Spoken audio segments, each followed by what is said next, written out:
Welcome to this course on creating a social media marketing calendar. My name is Alex Kanadinik and I'll be your instructor. I'm here to help you and answer 99% of student questions within 24 hours. Now, let me briefly tell you what to expect from the course and we'll start right away. Well, the most important takeaway from this course is how to create your social media marketing calendar and then how to prioritize and schedule your tasks. Because filling out a calendar is easy.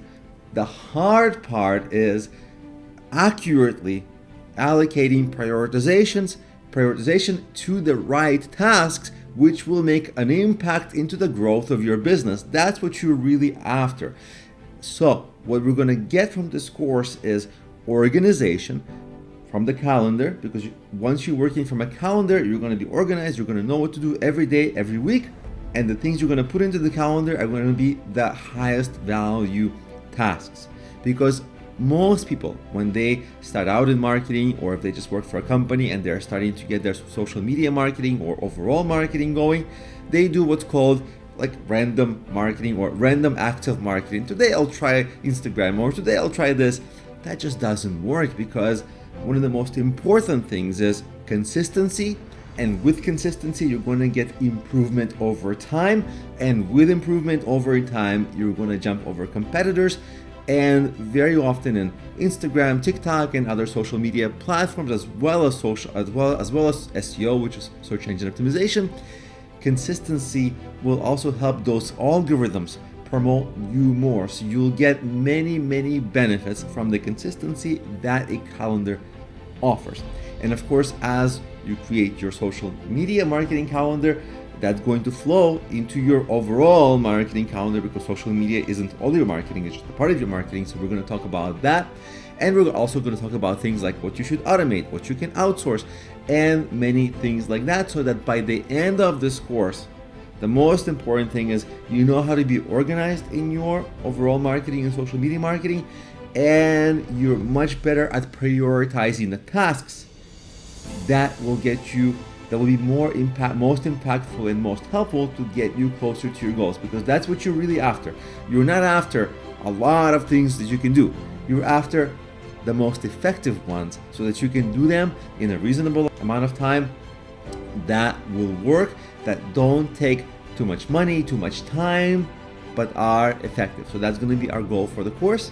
Welcome, and let's begin. I prepared a really pretty nice social media marketing calendar that you can download and use for your personal use, whether it's for your website or for your freelancing or agency services that you might provide for clients. But throughout this course, I'll be showing you examples with a much simpler, less pretty social media marketing calendar, because I just find it more readable for presenting. But for your use and your purposes, I'm going to show you how to download and use this exact social media marketing calendar that I'm showing you. So it's in Google Docs. You'll be able to export it and use it either in Google Docs or Excel, whatever you like. So how do you get this template and how do you download it? You see, in the course player that you already have of this very video, you'll have something like this on the right side, resources. And you'll be able to find, it's going to say improved and nicer social media marketing calendar. And you just download that. You see it's going to download and it's going to appear in your file system. Now in your file system, all you'll do is go to Google Docs or whatever software you prefer to use. But I'll use Google Docs because it's free and it's universally available to anyone with a Gmail. So I'll go to Google and I'll show you how to open this and everything. Once you're in Google and you're logged into your Gmail, you'll have these 9 dots here on the top right, and you'll click on that and you'll click on Drive. And then under My Drive, you'll say Upload Files. And you'll go to your downloads that you just downloaded, and you'll find this social media marketing calendar. And you click it. And you'll see you'll be able to use it for your personal use, and you'll be able to make edits. For example, let's say this is for client 1. You can copy that, make a copy, and you'll make it for client 2. So you'll have that available, so you can use it for as many websites as you want. And you'll notice also at the bottom, it has calendars for every day of the month and every month of the year that you can plan out if you'd like. You don't have to plan the whole year today, but as you go, the options are there. And of course, using this, you'll be able to look back at your previous months and see what was more impactful, what was less impactful, and you can plan your future months according to the most effective things you did in the past. You'll do more of them in the future, and you'll do less of the ineffective things you've done. So this is how you actually get the social media marketing calendar and use it in any software that you prefer. And in the next video, I'll actually start showing you how to start planning with it. And keep in mind, it's going to look a little different because I'm going to use a simpler version just simply for readability in presentation. Before we dive into creating our social media marketing calendar, I want to give you a full scope of your goals, platforms, and everything else so that you have a good overview, a solid context. So what can you achieve with your social media? Of course, you can build an audience and grow it over time. That will be synonymous with branding. You also want to do what's called lead warming. So when people first learn about you, they don't buy from you right away. They need multiple touch points with you. So every time they get quality content from you, they see interesting posts, they warm up a little more. And that leads to making sales. And doing customer support on social media is a fantastic chance for you to show potential clients how responsive and helpful you are to your future clients, and that will actually make potential clients more likely to buy from you because they see the care you're putting into it. And of course, part of the goal is to spend a minimal amount of time on it and minimal resources because you have a whole business to run. You can't be on social media all the time.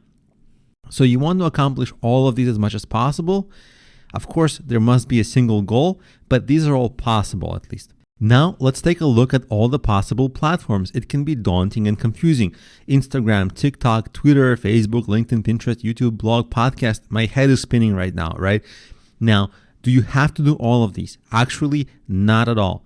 What you'll likely be doing is choosing a couple that you'll spend the most effort on that are the best fit where your audience hangs out. For example, if your audience loves videos, you're going to be on YouTube and maybe Instagram and maybe TikTok because those are the video platforms, and maybe Facebook. But guess what? A lot of the content, when you post it on Instagram, you can post it on your Facebook and your Twitter and maybe make a blog post about it. So a lot of the content will be reused. So even though you'll spend most of your time on one or two of these platforms, you'll still be able to post on most of these so that all of these can have at least a little bit of growth. And once you reach tremendous growth on one of these platforms, it will pull up all the rest of them alongside with it. So all of them will actually grow. Now, just like there are many potential platforms where you can post, there's a lot of potential formats of content: photos, live video, pre-recorded video, text like a blog post, sales pages of products you want to sell, audio if it's for a podcast. So there's a lot of things you can create. Today, video is extremely popular. People are reading less and less. People are watching videos more and more. For a lot of social media marketers, that's not what you want to hear because some people don't love being on video, don't like creating videos. It's not their thing. But it's not my fault that it's becoming popular. Every marketing conference you'll go to every year, they're talking about how much people are consuming more and more video, how video is so important. And from video, you can take a lot of elements, like you can take the audio, make it into a podcast. You can transcribe it, turn it into a blog post. You can take screenshots, turn them into photos you can use. So there's a lot of things you can do with these. You don't have to do all of them, but definitely understand that these are your options, and the more you conquer, the more you become good in, the more options you'll have. And of course, you want to start out with as many options as possible and long-term settle on what works for you. Then, of course, there's the types of content you'll be posting: funny posts, educational posts, personal posts that make you human, not just some business, salesy and promotional posts, new content that you'll be promoting. You'll also be posting industry news and research to build your credibility. And of course, you want to network with others on social media. So you want to be promoting or highlighting your peers that you respect, and hopefully that will get them to promote you as well. So these are all the things that you want to plan for. So when we create our social media calendar, this will help you already kind of start thinking, what are all the things I need to have in my posts? And I'll be showing you how to incorporate all this in there. This is just to get you thinking about it. Now, of course, there are some skills to learn. Photography, you don't have to become the best photographer in the world, but you at least should have some visual sense so that you can know what visuals to use when. Video creation, again, you don't have to be a professional videographer, but at least it will help you if you become at least a good amateur at video. Copywriting, that's for writing your headlines, that's for writing your blog posts so that it's compelling and people actually want to consume that. And that will help you with titles of your videos, with blog posts, with sales pages, everything. And you need to have some minimal, not major design skills, just so you can edit some images or make some basic images on your own, because you don't want to constantly hire freelancers for this, because you have to wait for them to do the work, and then communicating with them, it takes a long time. So if you can do some minimal things on your own, it will actually speed things up for you quite a bit, because some design things are very easy. It takes like a minute, but if you have to hire a freelancer, not only it costs money, but it might take them 3 days. So those are all the things to kind of prep you. And with the next video, let's actually begin putting some of these into action. With this video, let's begin creating our social media marketing calendar. And we're going to use the calendar from Google Docs because it's free and it's the most widely available. If you have a Gmail, you already have access to it. So if you're logged into your Gmail or any Google account, you just go to Google and you press on these 9 dots, and then you scroll down until you see the calendar. When you see your calendar, here it is. I'll show you quickly how to use it. It may be empty if you don't use the calendar already, but as you can see, I actually have the calendar created. Like for example, here is my calendar that I'm going to walk you through in a second, and you can mix and match calendars. If you look on the left side, you can see that you can create calendars. For example, I created a calendar called calls and meetings, and you can see if I click that, you see at my random meeting, you see, oh, it overlaps. But maybe I can put it, change the meeting times here, so you can actually have many of your calendars, like your meetings and calls, like your other work, you can have them overlap, so you can actually see, like if you have a meeting today and you have a bunch of meetings that will go on for a while, well then you're not going to have a lot of time. So you can actually immediately tell how much time you have in your calendar for your current tasks, because this merges all the calendars. And if you're not sure how to create new calendars, it's very easy. On the bottom left, you see that little plus, add new calendars, and you just say create new calendar, and you give it some name, like we'll give it a funny name, things I don't want to do but have to. Obviously, you wouldn't name it. I'm just doing this for an example, but you create this calendar, and you'll see that it will appear when you go back in settings here. You'll see that there's an extra item here, things I don't want to do. And if you add something to this calendar, like we'll call it some task, and it will just be some task here. And if we look at it with all our calendars merged, then you'll see, oh, like you have a lot of things happening on Tuesday in this particular case. So you need to move some things or cancel some things, or you just won't be able to create your content. But for now, since you understand now how to manage your calendar here, let's actually create your social media marketing calendar. Now, there are many different kinds of businesses that require different kinds of marketing calendars. So how should we structure this example? Well, I'm going to show you the most intense and crazy one. And then whatever your needs are, you just strip away whatever you don't need, or you just have fewer tasks associated with yours. So the craziest one, the most intense, is what I call content every day. You may have seen this with your favorite podcasters or YouTubers. They post something new every day. It's really hard not only to come up with new content ideas, but actually to create high quality content every day. The reason they do this is because in the podcasting world, on YouTube, in Google SEO, the algorithms of those platforms reward you for posting every day. And if you have a very highly competitive environment, which those platforms are, that gives you a little bit of a chance to get ahead of your competitors. That's why they do it.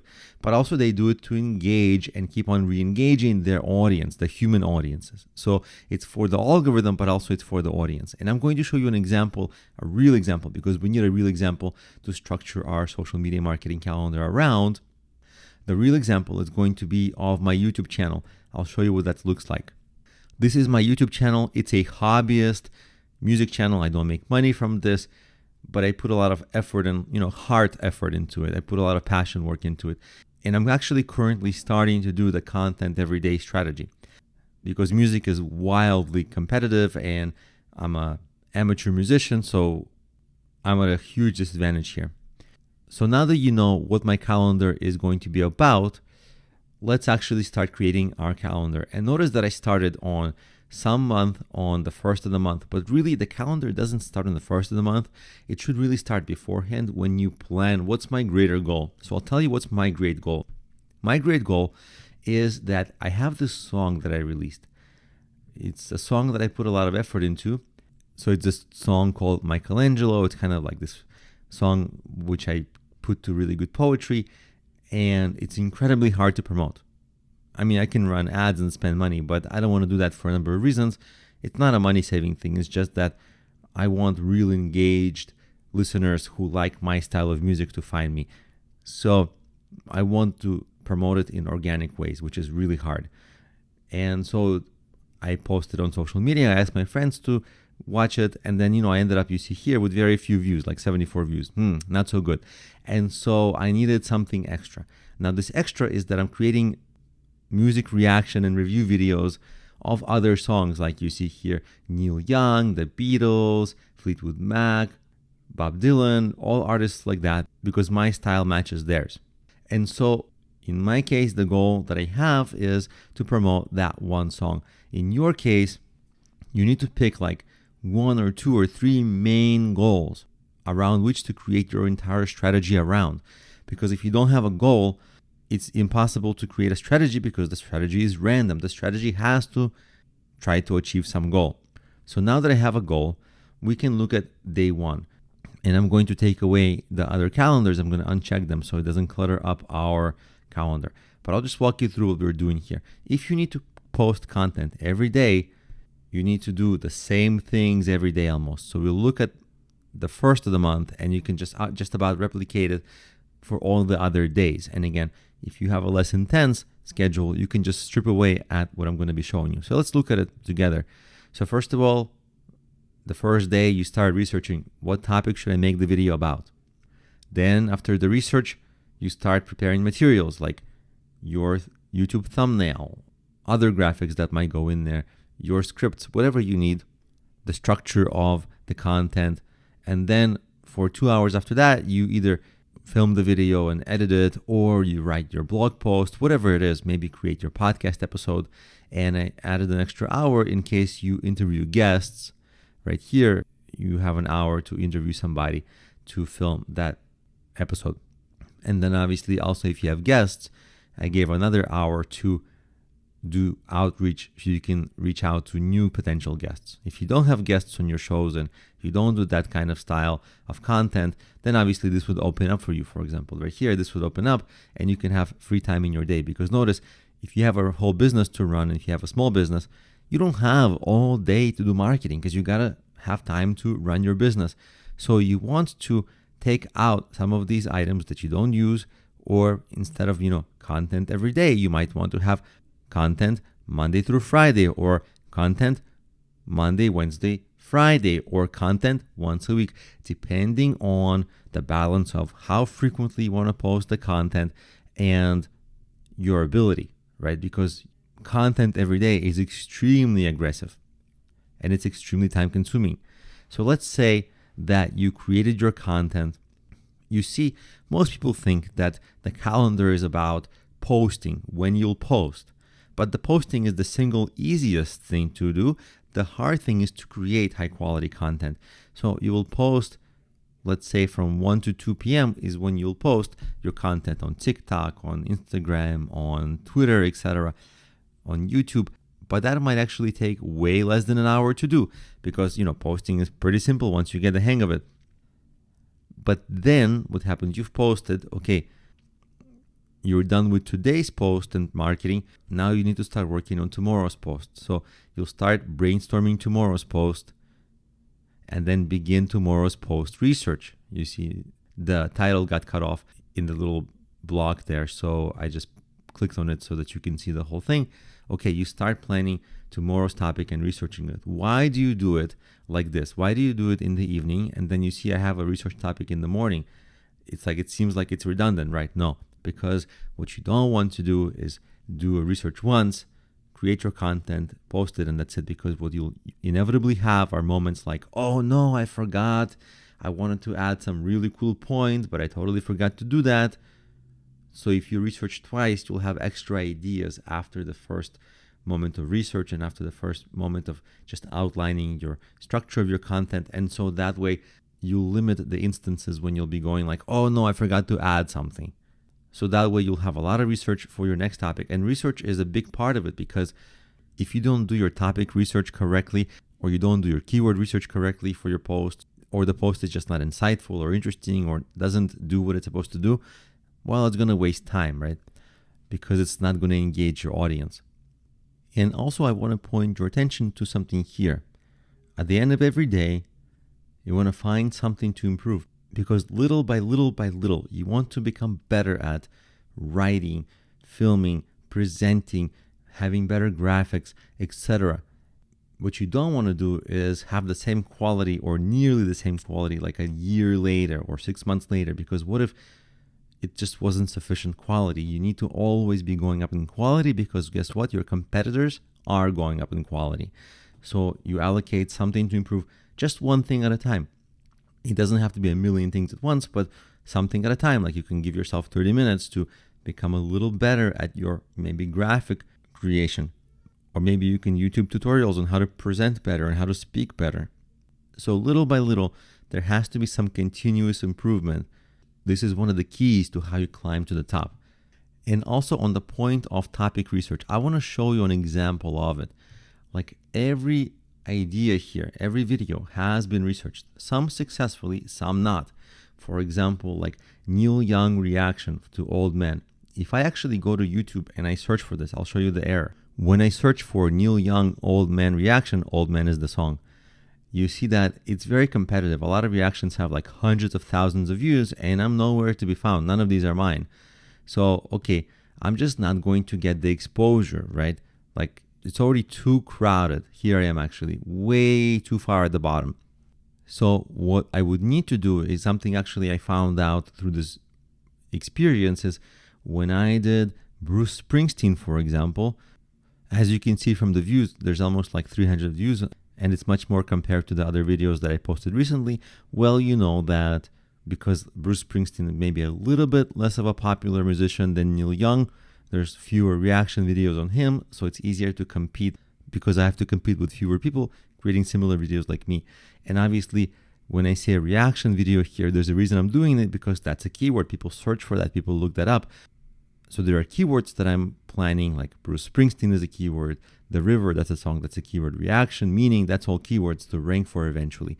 And my idea is that even if it doesn't rank immediately, it might start ranking over time. And what the goal is that all of this content library that I'm building up now, eventually if it starts ranking well and starts getting me views, well, at the end of each video here, I encourage viewers to take a listen to my songs. And so that way, my goal is to boost that song that I'm promoting, and so for that song to become popular inside YouTube algorithm, so that the YouTube algorithm will think, oh, this song is getting views, let's promote it more, and so there will be organic promotion. That's what I'm really doing. So it's kind of like inbound marketing that I'm creating. But each of these videos, I pre-plan a lot. Like for example, even if I make it bigger, that song by Neil Young, even though so far it wasn't successful, Old Man, here you see in the thumbnail, it says what the old man said to Neil Young, because Neil Young had this conversation with this old man and he wrote the song about it, but he doesn't actually say what the conversation was about. And so I actually pre-planned before I created this video, this little thing in yellow, the little text in yellow here, so that potential viewers can see it and get intrigued. So not only do you pre-plan the keywords for SEO, you pre-plan the intrigue and the curiosity so that people would want to watch it. And of course, you also pre-plan the structure of the video and interesting things you say. That's why there's so much planning. And the great news about the content everyday strategy is that I wouldn't know what works and what doesn't work if I didn't post so many things.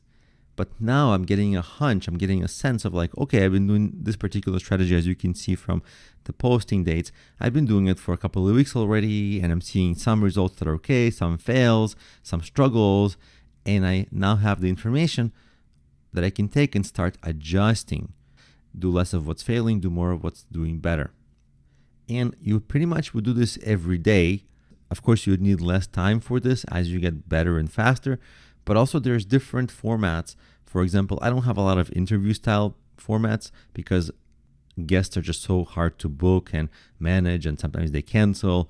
But some people, some podcasters and YouTubers, they have a guest every day.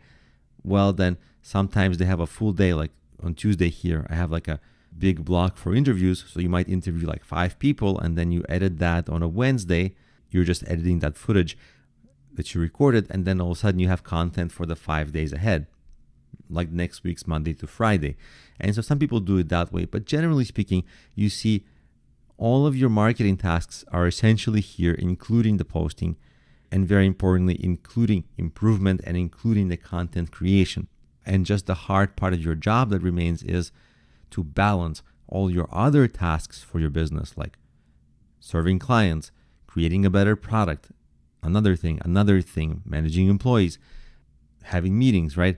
And still having enough time to create and post the content. If you don't have enough time to create and post the content, then you might realize, okay, I wish I could do content every day, but now I can only maybe do content every 3 days, which is still fine, and you'll probably do better research. You'll have more time to think through every topic. So it might actually be better, like fewer items, but better. That might be more realistic. So that trade-off can be completely fine. It might also be a trade-off that's in my future, because it is extremely stressful and intense to have a new piece of content every day. That's really, really demanding. So you also can strip away whatever you need to strip away so that you find a good balance point of staying sane and not too stressed out and creating good content and still managing to run the rest of your business. So that's the beginning of how you'd start managing and planning your social media marketing calendar. Notice you can just replicate it for days ahead. And in the rest of the course, we'll refine and improve and address every little single issue here, every single little spot, so that as you go through the course, you'll get stronger and stronger and stronger at planning your own social media marketing strategies to improve over time, post the content you need, create new content you need, and over time build a tremendous library of content that makes money by itself, maybe with ads, but also funnels traffic from the content to whatever you're promoting in your main business.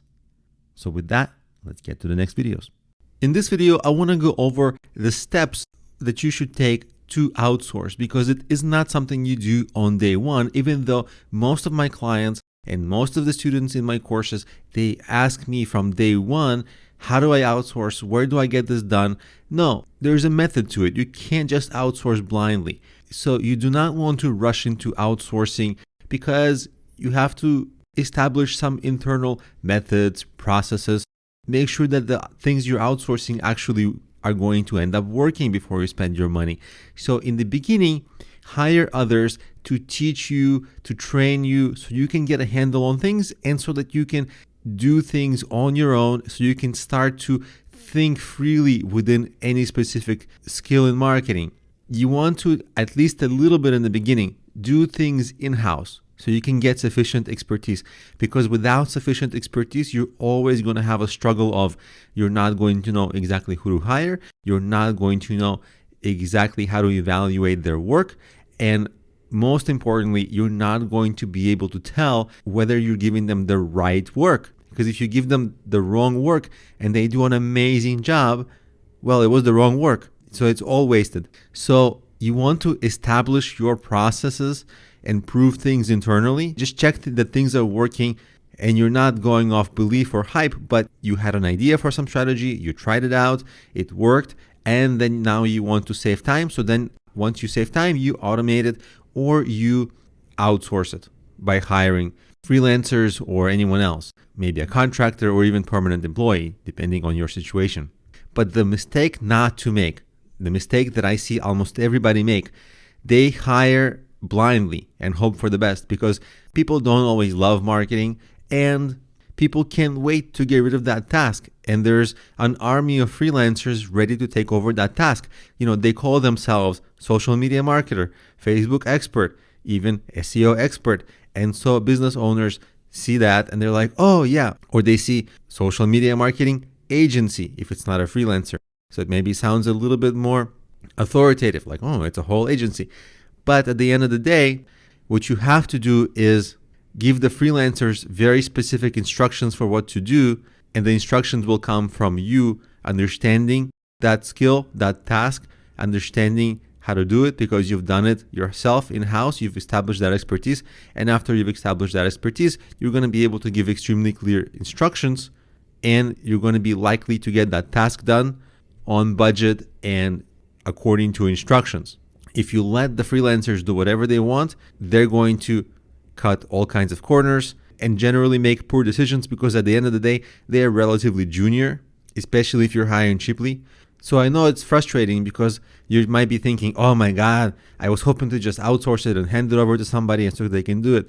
And now I've just given you all this work. Well, don't worry. It doesn't have to take long. And ultimately, the idea is that you outsource. The idea is that you automate. And the idea is that you spend minimal amount of time on it.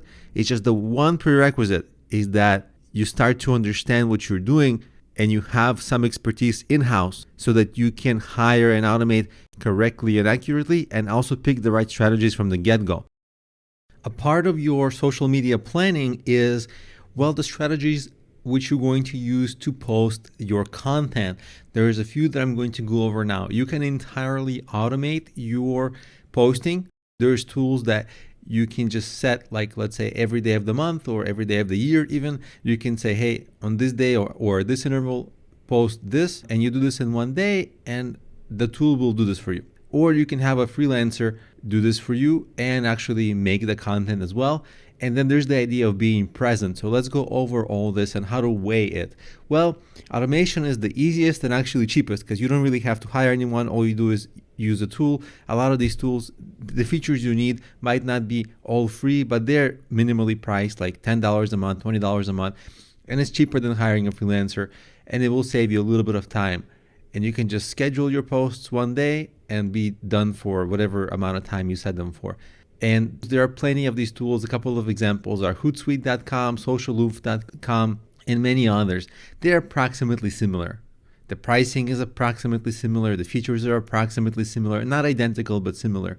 And there's nothing magical about them. You use them, they post your content, that's it. Now, that's considering that you have content. How do you create the content? You can outsource the content and actual the posting as well by hiring freelancers. The problem is that to outsource a lot of content creation is expensive. Even if it's cheap per post, it's expensive because there's many posts, many pieces of content, many social media platforms, and a lot of it doesn't bring that revenue back. So you might be doing that at a loss, which is not a good idea. And keep in mind that social media is about connection, especially live sessions. So you have to be present, okay? There's a certain amount of your own presence which will make your social media ideal. A lot of social media is best in the moment. Every once in a while, you can add something personal, do a live session. So really the idea here is that be aware that all these three, they're good options for you. But also be aware, don't neglect any one of them and see which combination works well for you. And I know many people, they're shy to put their face online, but social media is, social. You have to be present there. So don't just hide in the background. Think of how you can include at least a little bit being present so that when you do your automation and you do your outsourcing, or whatever proportion of your social media is taken up by automation and outsourcing, it doesn't look like you're entirely outsourcing it, because you're present a part of the time. So that's the best way, because it's not going to take too much of your time, but being present a little bit, maybe do something once a week, once every 2 weeks, it makes the rest of your social media, which is outsourced perhaps or automated, look like it's also in the moment. So that's something to think about. And throughout this course, we do talk about how to have the best balance of all of it. A lot of people think that social media marketing takes a lot of time and it's very time consuming, and it can be if you are disorganized. But in this video, let's examine how long each type of posting takes and how much time you should really expect to spend on it. So is it really too time consuming to be social? Well, to make a photo post, maybe some text, photo, and a link, that takes 5 minutes on something like canva.com. They have templates, they have pictures, they have all kinds of things for you. Once you become good at it, it takes you 5 minutes. You can do that on your break. Next, maybe 5 to 30 minutes to record a video and edit it, and maybe 30 extra minutes for promotion and writing the headline and writing the copy and all that and the description. Then it might take about 5 minutes to create a vlog. There's usually less editing than polished pre-recorded videos, and usually there's a little bit less promotion than pre-recorded videos, because vlogs, they just have a slightly different strategy, but you could spend some time with the marketing of it. But really, the recording and editing is a lot faster than traditional pre-recorded videos. And then if you have a live session, like a YouTube live, Facebook live, it will take you 15 minutes to 2 hours, depending on how long you plan to do your live session. So they can be quick, they can be webinar size or length. And of course, if you want to create a podcast episode, it will take you about 1 to 2 hours to record, edit, and upload the whole thing. Now, again, you don't have to do everything. You can just do some things. Notice that the 5-minute posts you can do on social media, those you can do every day. And the video recordings, you can do maybe 1 or 2 a week. And if you want to go live, if you don't want to spend too much time, it also does not have to take a tremendous amount of time, especially if you do it on different days of the week. Now, here's the challenge. When people start out, it does not take them 5 minutes to create a photo post. It takes a lot longer. It means that in the beginning, ramp up slowly and know that you're not going full speed. You're just learning the platform. These figures do not apply to learning. These figures apply to when you've become good. To become good, just start little by little by little. Don't put too much pressure on yourself, because otherwise you'll start getting frustrated that, all these influencers with millions of followers are doing it so good and you're so slow, and you're going to be hard on yourself, and it's going to contribute to your quitting from frustration. So take it easy on yourself. Learn how to do these first, become good at it, and then actually the time to post and create content will become shorter and shorter. Writing is similar, although for writing, it was hard to come up with an exact number, because some people write really fast, and some people, it takes them a whole day to create a blog post. And there's a huge range in that I've seen from my clients. So writing, you should gauge however long it takes you to write. If it takes you too long to write, maybe writing is not ideal, because it will become expensive in terms of time. But again, if you can learn it and over time become better and better and faster without sacrificing quality, then that's also fine to do. But overall, you see, it doesn't take a tremendous amount of time, but if you do this, you'll be doing everything. Podcasts, YouTube, going live, Instagram, everything social media, really on just a tiny bit of every day. Most first-time marketers, all they can think about is social media, social media, social media. I should make a social media plan, calendar. I should promote on social media. But it's not always the case that you need that. It's always a case-by-case decision. So in this video, let's talk about actually the cases when you should not have a social media calendar. If you're in the experimental phase of your business, you don't know what you're going to be posting. You're just experimenting. So if you have not identified your core marketing strategies, obviously it's too early. Sure, you could spend a lot of time posting about your future launch, but it's very likely that you have other far higher priority things to do, like getting ready for your launch. So maybe only a skeletal basic social media calendar or posting is appropriate for that time. And really the focus should be on improving your product pre-launch. Also, if your marketing platforms are randomly chosen, meaning that you didn't put that much thought into it and you just said, hey, Facebook, Instagram, Pinterest, whatever, it's random. Randomness won't help us. And if you haven't created a cohesive marketing plan, meaning that you don't have a holistic strategy, all your little attempts, they might be too little in themselves. So maybe first create an overall marketing plan, and your social media calendar is only going to be a part of that plan. And it's all predicated on what are going to be the most overall effective marketing strategies, not just social media, and where your social media marketing, what role does it play? How big is it for your specific business? So think of it as your marketing plan has all your marketing strategies. In that, you can create your social media marketing calendar to help you get organized, but really only after understanding what percentage of your overall marketing will be your social media marketing. See? So if there's no cohesive strategy, you're just going to be posting randomly and you're going to be kind of spinning your wheels. And that's where people say, well, I was excited about social media. I tried social media. I even tried ads. And I posted. I got no results. Well, it's because there's a lack of organization, lack of planning, lack of expertise usually. So let's talk about how to choose the right platforms for your marketing, because people ask, well, will I sell on Twitter? Will I sell on YouTube? Where should I sell? And we have to carefully choose the platforms that are right for you. And usually we choose few platforms over many platforms. If you choose too many, you're going to spread yourself very thin and you're not going to execute it really well. But if you choose a few best and most appropriate platforms for you, then you'll have a greater chance to succeed in them. So first, you want to identify your goals. Is it branding? Is it sales? Is it awareness? And of course, people will say yes to both. And of course, you want to have both. But generally, more or less, one takes priority over the other at different stages of your business. Most people will say branding, but then when they are queried, then they say, oh yeah, I want sales because I need to make money. And then you try to understand, for your choice of branding versus sales, what medium is the best fit for your business and your demographic. For example, if you have products, well, maybe you need to show them visually. So that would be a natural fit for video.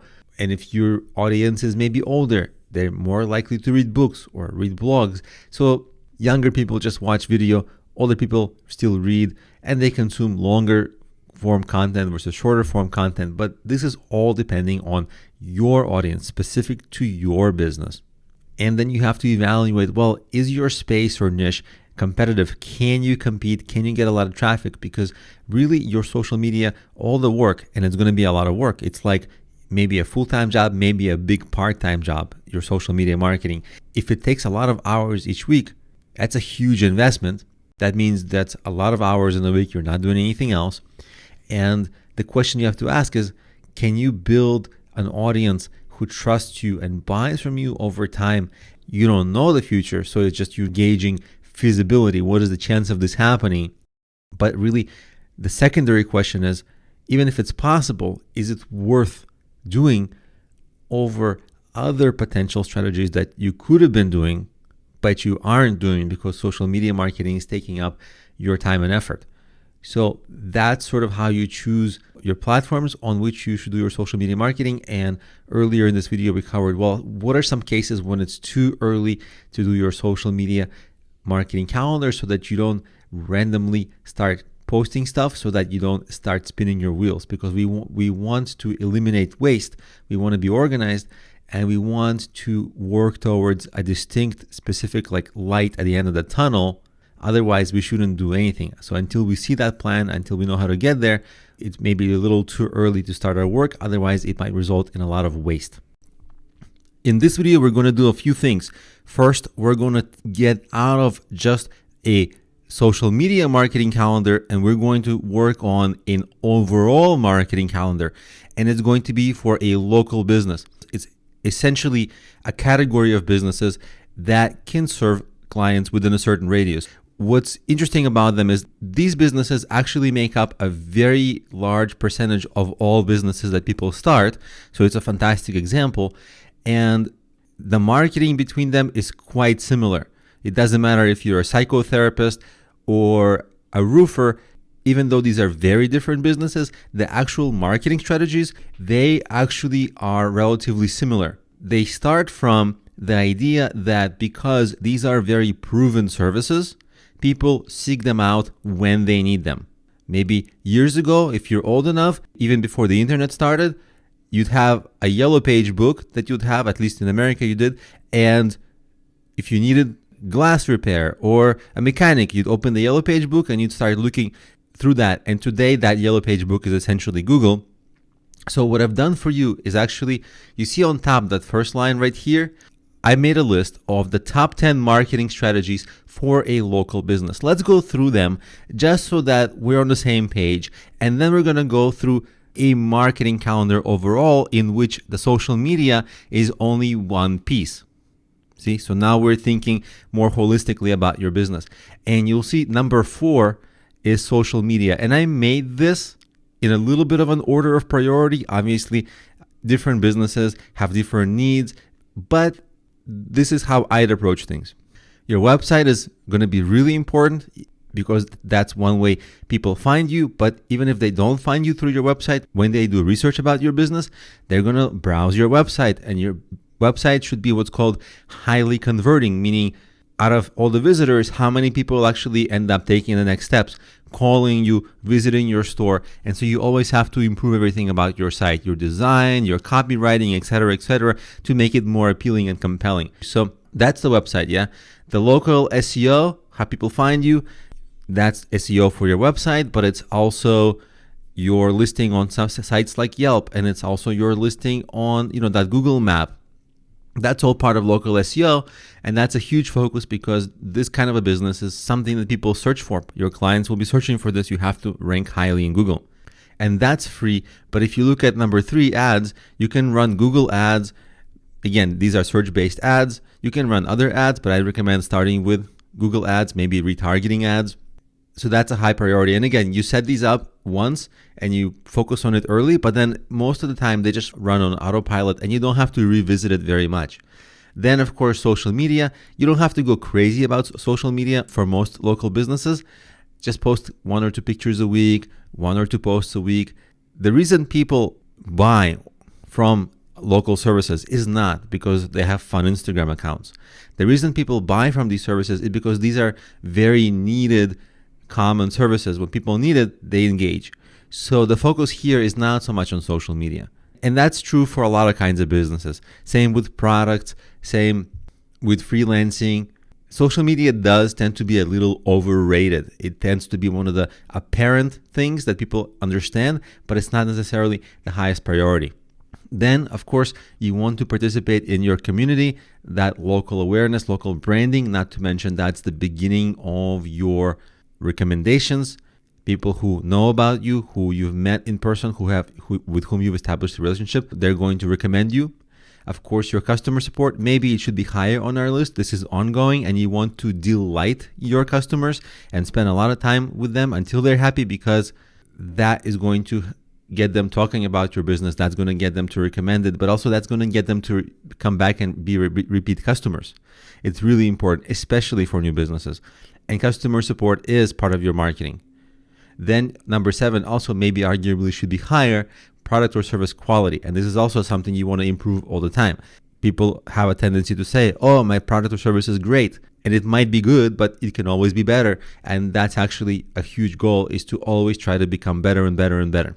Because when you do, everything becomes easier. It's easier to sell. You get more recommendations. Customers are happier. They stay on longer, and so on and so on. So this is actually much more important than most people give it priority, the improvement of your product or service. Then 8 and 9 are building a professional network, referral network, and number 9 is building a customer referral network. So these are professional referral network and customer referral network. And number 10 is essentially having a nicer storefront, because again, for a local business, again, not all local businesses have a storefront, but if yours does, you need to work on having a nicer one, because that's going to get the attention of passerby foot traffic. So now that you understand the top 10 things that you should be doing for your marketing, with social media only being one of them, let's go over your week's work of marketing and see where everything falls. And we don't need to go over the full month, because whatever you do on the first week, we'll just repeat the next week. We'll repeat the next week. The only changes that will happen is there are some things that are high priority, like website work, local SEO, ads. Pretty soon, they're going to be more on autopilot, more automated. When they become more automated, in the time that you used to work on them, that time is going to open up. You fill that time with next priority strategies that are ongoing. Maybe once your SEO is perfect, like your number one ranking on Google Map, your number one ranking on Yelp, your number one is everywhere, then you're like, okay, my SEO is in a good place. I should spend less time on SEO. And so I can start doing more community involvement. I should start going to more networking events, or I can put on my own events because I have more control over that. And events can be fantastic lead generation for your business. So that's the kind of thing you want to create. So let's go over what would happen on a typical work week. And you just recycle these work weeks. So every Monday, let's say you focus on getting reviews for your business. That's maybe reviews on Yelp or reviews on that Google Map. That's all part of your local SEO. So maybe you do some other work for your local SEO, and maybe you write a blog post, as you can see. That's again for your SEO. So Monday, you spend a couple of hours on SEO, and as long as you keep on working on your SEO long term, I can say, get like link building. And the time stamp here doesn't have to coincide with your work on it. You just allocate however much time you can to this. You don't want to allocate a relatively large block of time to the marketing, but you don't have to stay strict with the time, and you can put it wherever you want in the day. On Tuesday, the first thing we're doing is, you see, I have listed working on ads. The second thing, website conversion.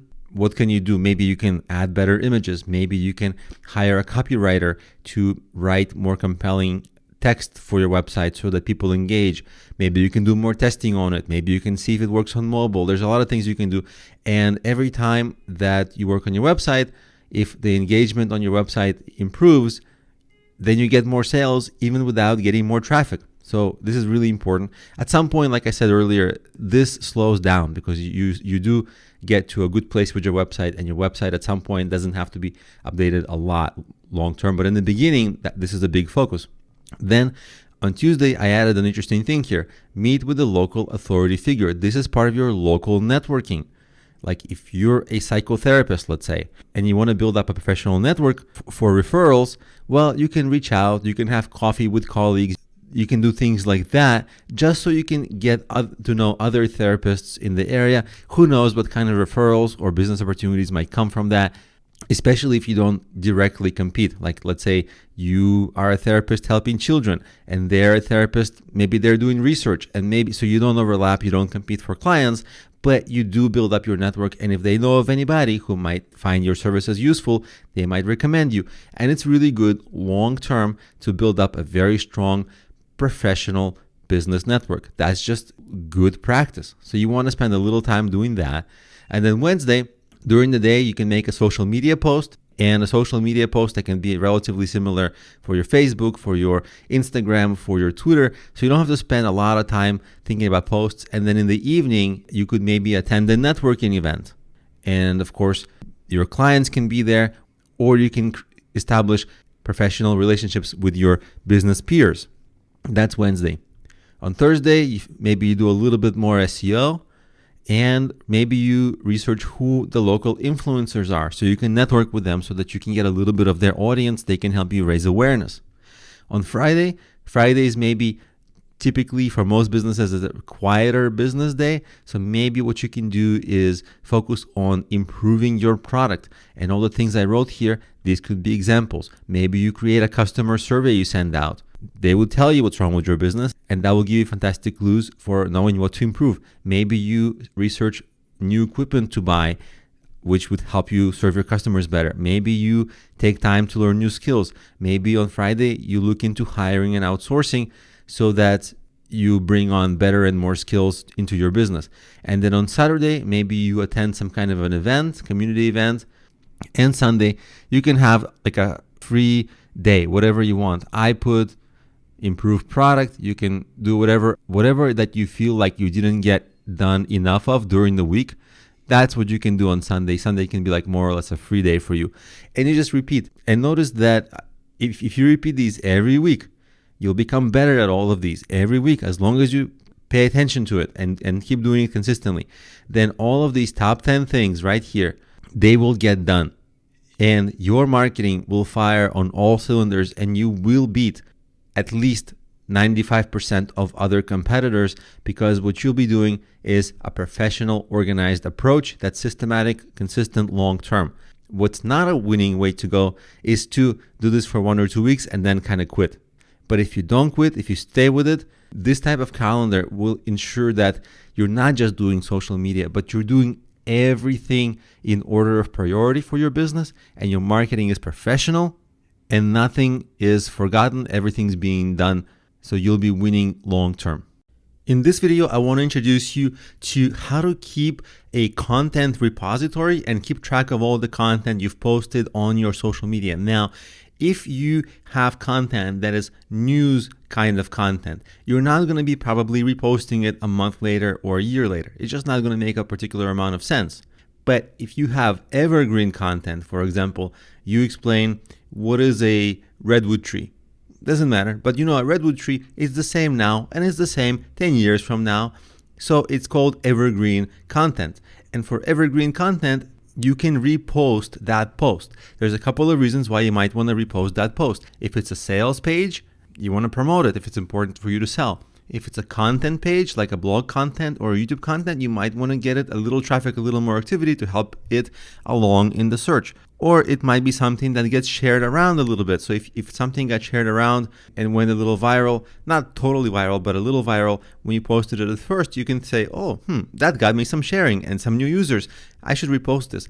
So for those reasons, if it's evergreen, if it's a little viral, if you're trying to sell stuff, you can have a content repository database, and you can track when you've posted it last, and you can then determine when you can post it again so that it doesn't annoy your users. And that way you don't have to create as much new content and can reuse other successful content. So let me walk you through how this would work. It's a basic Excel spreadsheet. We have a couple of headings here. The category is basically sales page versus text content versus YouTube educational content. So you kind of know what it is. So if your social media marketing calendar says today you're posting a YouTube video or educational content, then you can know, okay, you can look at it here and you can tell if it's sales, and also see in this column the type. You can see, okay, I need to post a blog post that's salesy, and you would find that in your list. This is just an example. I only created 3 things, so just an example. These are all dummy data. The URLs are not accurate URLs, but for you would put your accurate URLs. So you would quickly find, okay, today I need a website blog, and it has to be salesy or it has to be educational. So you'll find that, and then you'll see last promoted date. If it's maybe, let's say all these dates are this year, right? And let's say it's the last day of the year. So something that was posted on 1/24 means it's been like almost around 11 months. So you can repost it again because it's been a while. The same thing with this thing that got posted on the 6th month of the year. It's also been a while. You can repost it. Now this one, you can see, it got posted recently, so you'd probably avoid it for a couple of months at least. And then you would decide like a priority. If it's a 9 out of 10, you really want to promote it more frequently. If it's a 3 out of 10, you can let more time pass before you post it again, because it's not really that important for you. And you have the link to the content. So if you have some content in Dropbox, like images, you can link to that. If you have content on your blog, you can link to that. This is just for your own reference, so you can very quickly grab it and use it. And then here, content of the post, exactly how to post. So for example, you would say, this is just a dummy promotion, but you can say, hey guys, check out this awesome widget now on sale, and you would post the product. So you literally can take this, copy, paste, and paste that into your Twitter, Facebook, LinkedIn, everywhere. No brainer, right? You don't have to create any content, and you're actually posting your content that does give you some benefit. That's because you have some priority. So it's a really fast way to post good content and reuse content and give life to old content and make sales if you need it for your sales pages. So those are all the benefits of keeping a social media posting repository and how to do it. In this video, I want to introduce you to a service. It's a free service, Linktree, linktr.ee, that is really helpful in cases when you have many links, like a link to your Twitter account, your Facebook page, your Facebook group, TikTok, Instagram, your website, your YouTube, etc. Right? There's a million links, and sometimes people will ask you, well, where should I go to learn more about you, or how can I see more of your work? And it almost doesn't matter what you're promoting. Maybe it's a website, maybe it's an e-commerce business, maybe it's a book, maybe it's apps. You'll always have many links, and it's hard to manage, and you never know which one to mention, because maybe one person is interested in your Twitter account because they're comfortable using Twitter, another person's comfortable using Instagram, another person hates social media, they just want to go to your website. It's a nightmare, right?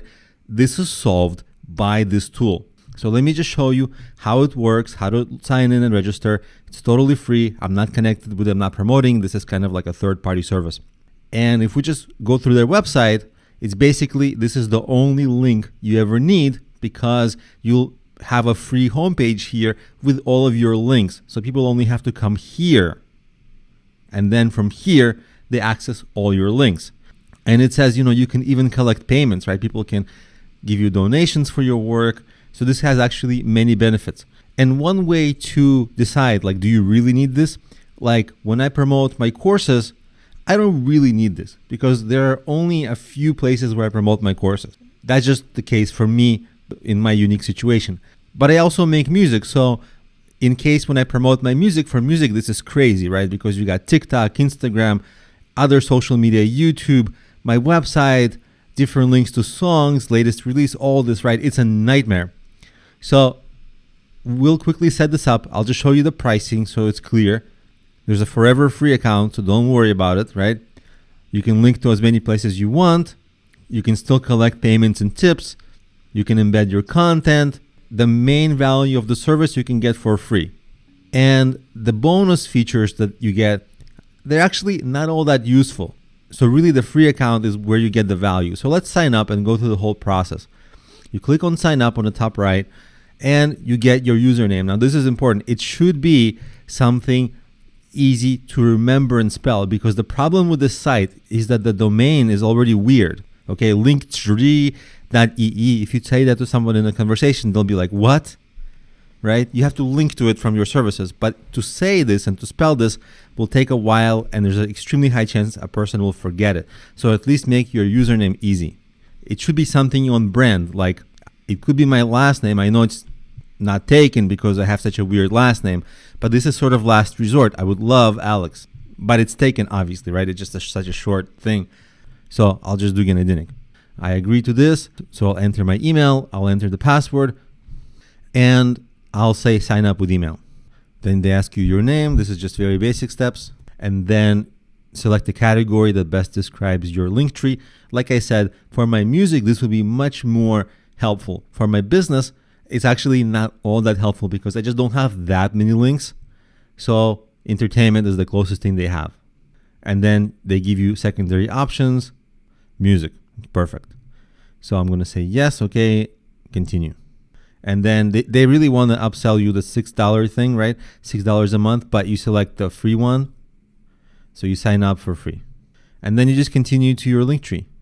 Now, they tell you that to publish your profile, you need to verify your account because they send you a confirmation email. Let's just do that now so that we get rid of this. You would get an email from them and you just say verify email, and they're going to tell you you've been verified. Great, continue. And now it's time to add your links. This is the reason we want this. So what you'll say is add a new link, and maybe it will be like Instagram. So I'm just going to go get it and paste it in. So this is my Instagram. You can give it a thumbnail. You can do this on your own time just because it will take a while to make a unique thumbnail for every link, but you could do this. The next link might be the YouTube. Then you go and get your YouTube URL, paste it in here. On YouTube, what's actually kind of cool is you can actually ask visitors to subscribe. Amazing, right? Then your website definitely should be there. My website is touchedbyasong.com. You enter that and you get the idea. You get all of these links. You might not want to have like 20 links, right? Because it's too much for people to focus on. But what you do want to have is your main things that is important. So for music, this is important. I might want to also add my TikTok. So I'm going to add my TikTok. And just as an option, instead of like promoting your entire account, maybe you can post a link to your best, something best on TikTok. So maybe some specific post on your TikTok. And then of course you can drag and drop. So maybe TikTok is least important for you, and maybe Instagram is second more important, and then YouTube has my best stuff, but then my website has my everything. So this would be the order, right? And then you can see your Linktree right here. So you can actually share it like, hey, I just created my Linktree. You can share it on all your social media so that your social media followers can follow you elsewhere. That's one thing you can do. But you can also check how it looks like. So you will click on it yourself and you see, boom, very easy. Of course, you want to fill out your thumbnail, so there's some branding. But essentially, whenever somebody asks, hey, where can I learn more about you or your work? You can tell them this. You can also put this on your business card if you still carry around business cards. But mostly, this actually helps you retain and attract real potential followers and cross-pollinate them across all the places where you are prominent and active online, so that they know where to go and they can follow you in multiple places very easily. So that's Linktree, and that's how you use it and set it up. Once you become good at creating your content and you're comfortable with it, you can begin to outsource and automate the processes. Automation is typically cheaper and faster and more efficient than outsourcing, because once you set it, you set it and you're done. And you essentially have to spend no money on it. So let's talk about automation first, and let's look at our calendar and let's see what can we automate. So let's say you have this Monday, yeah?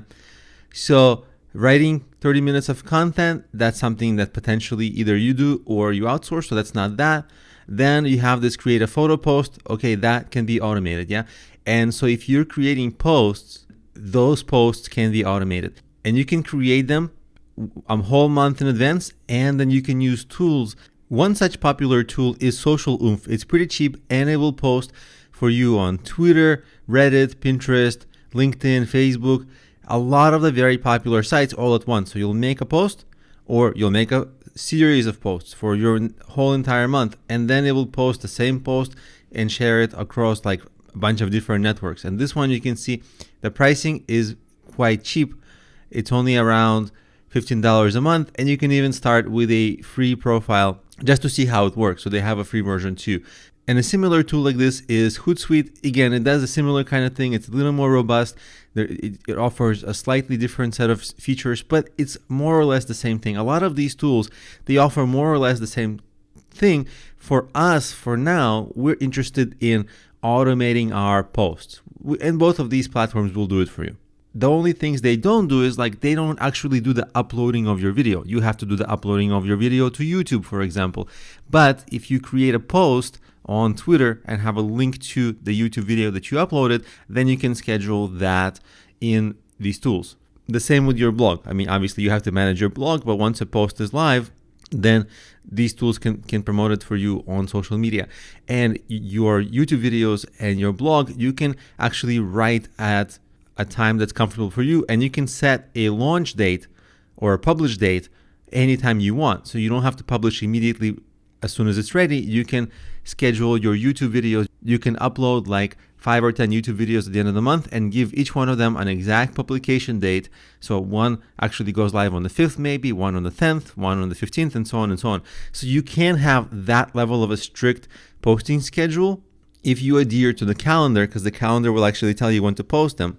So this way you automate probably around 50 to 70% of all your posts.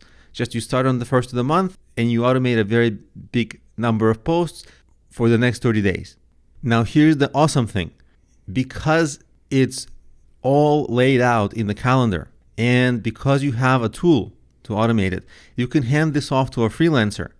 And in the first month, you can teach them how to create a social media posting queue for the entire month. And in the second month, they'll know exactly what to do. All you'll have to do is give them the URLs to post here. You'll give them the URLs and they'll actually go and set up everything on that tool so that you don't have to bother with that tool. So it's a way to combine automation and now a little bit of outsourcing. The only thing that so far we haven't discussed outsourcing is writing your content and filming your videos. So let's talk about that next, because those can be challenging in terms of outsourcing, because sometimes you need your level of expertise, your face in the video. So let's talk about that in the upcoming videos. In this video, I'll walk you through a number of products and projects and show you how I would think about social media marketing for them, whether I would emphasize social media or whether I would emphasize something else. And I'm going to be showing you some of my projects. I'm not trying to sell them to you. It's just that these are the examples I know very well. And I've put my money where my mouth is, because whatever I'll be telling you is actually what I've done for myself. So it will be very honest.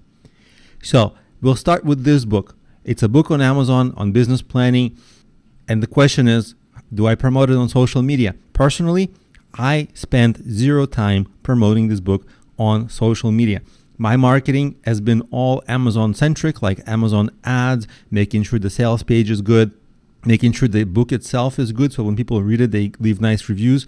And so on a product like this, or a course that's sold on a marketplace is something like Amazon, Udemy, Etsy, eBay.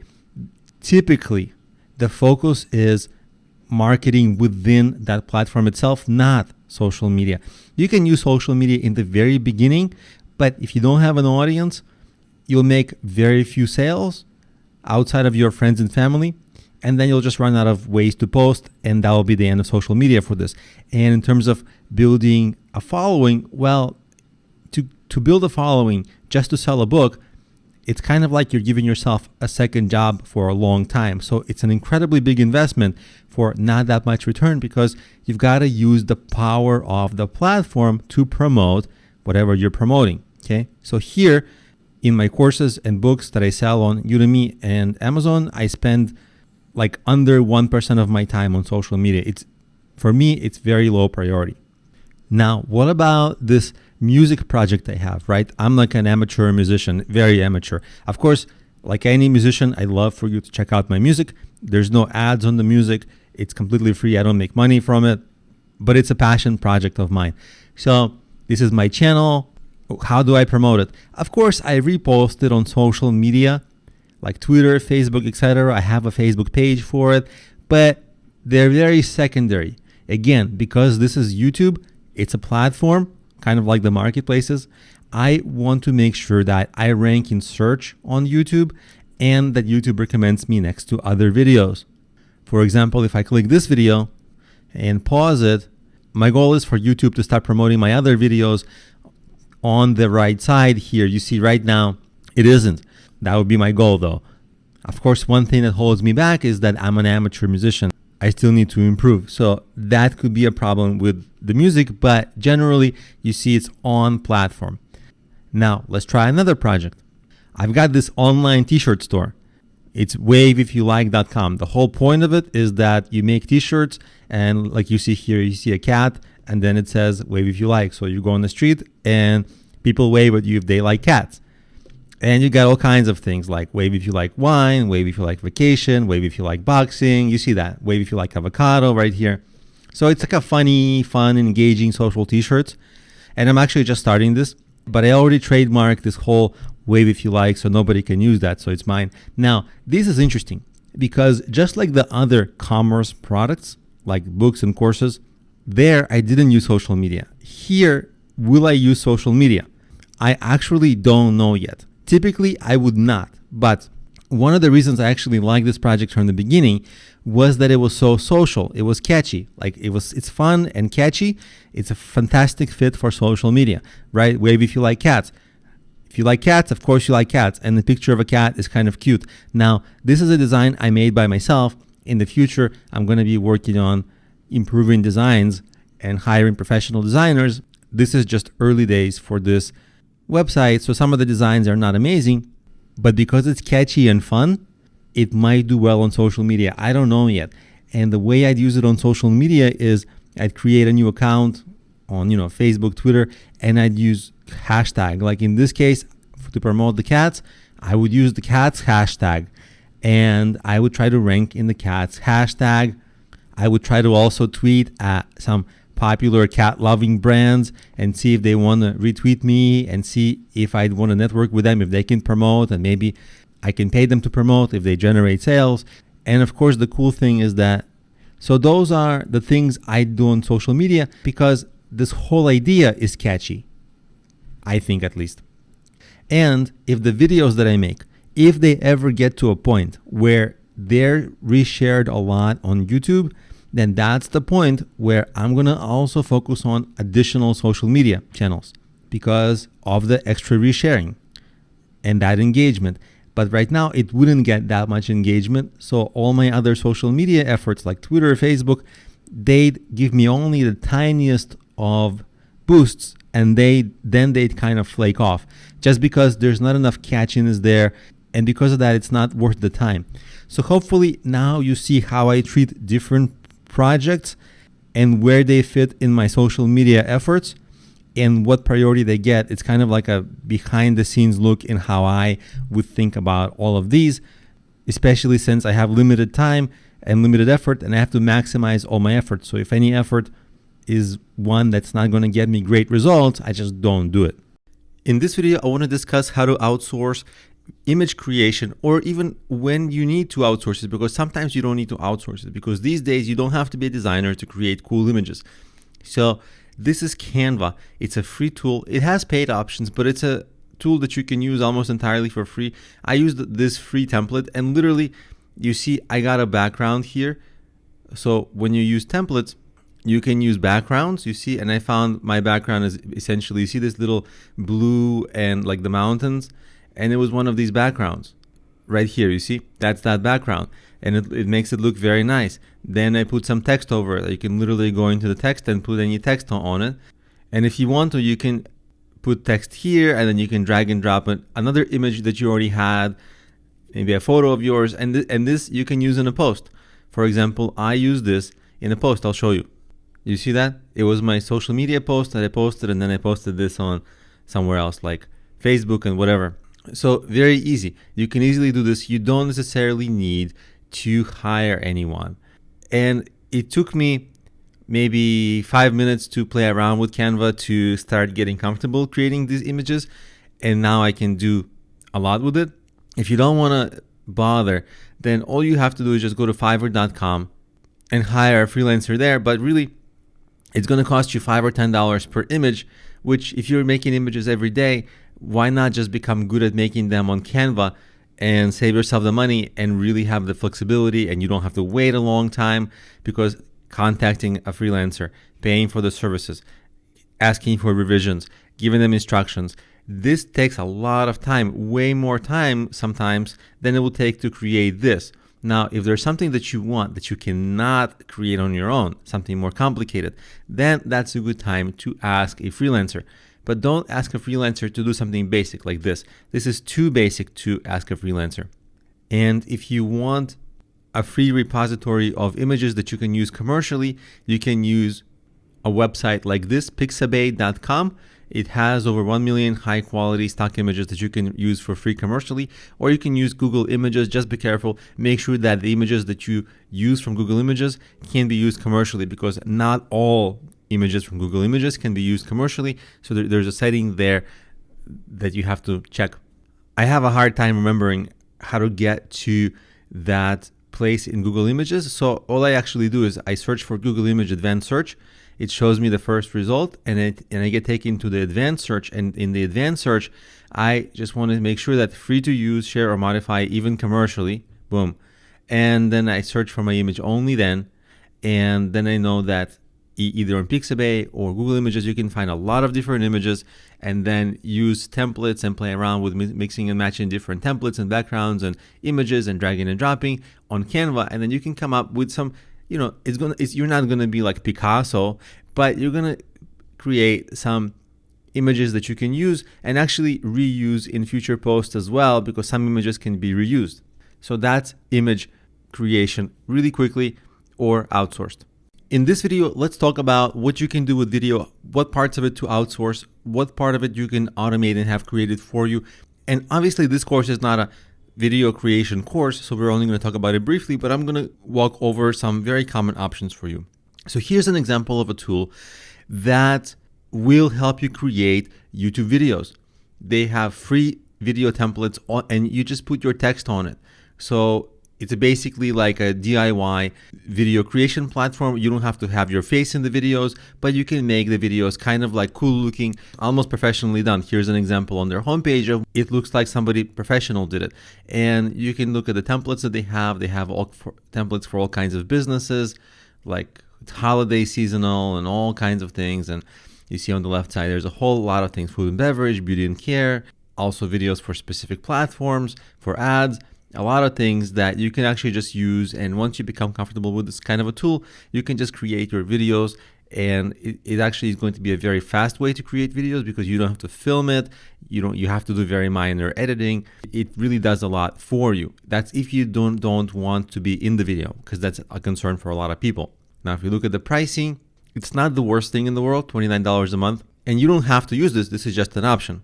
And probably for most people, like the middle option will probably make sense. So for what it is, it's actually pretty good because it does give you a lot of advanced tools. Now, if you create videos on your own, there are some things that you can outsource, like B-roll and things like that. Let me show you what a B-roll is if you're not sure. This is an example of a sales page of one of my courses. This is a course unrelated to this course. You don't have to buy it. I'm not promoting it, but it's just for you to see. So I'm going to play my promo video here. And in the promo video, I appear here. And what I did is I filmed it. And then the freelancer came in and you see he put like this 1 million downloads in yellow. So he did these kinds of edits just because I didn't want to do that.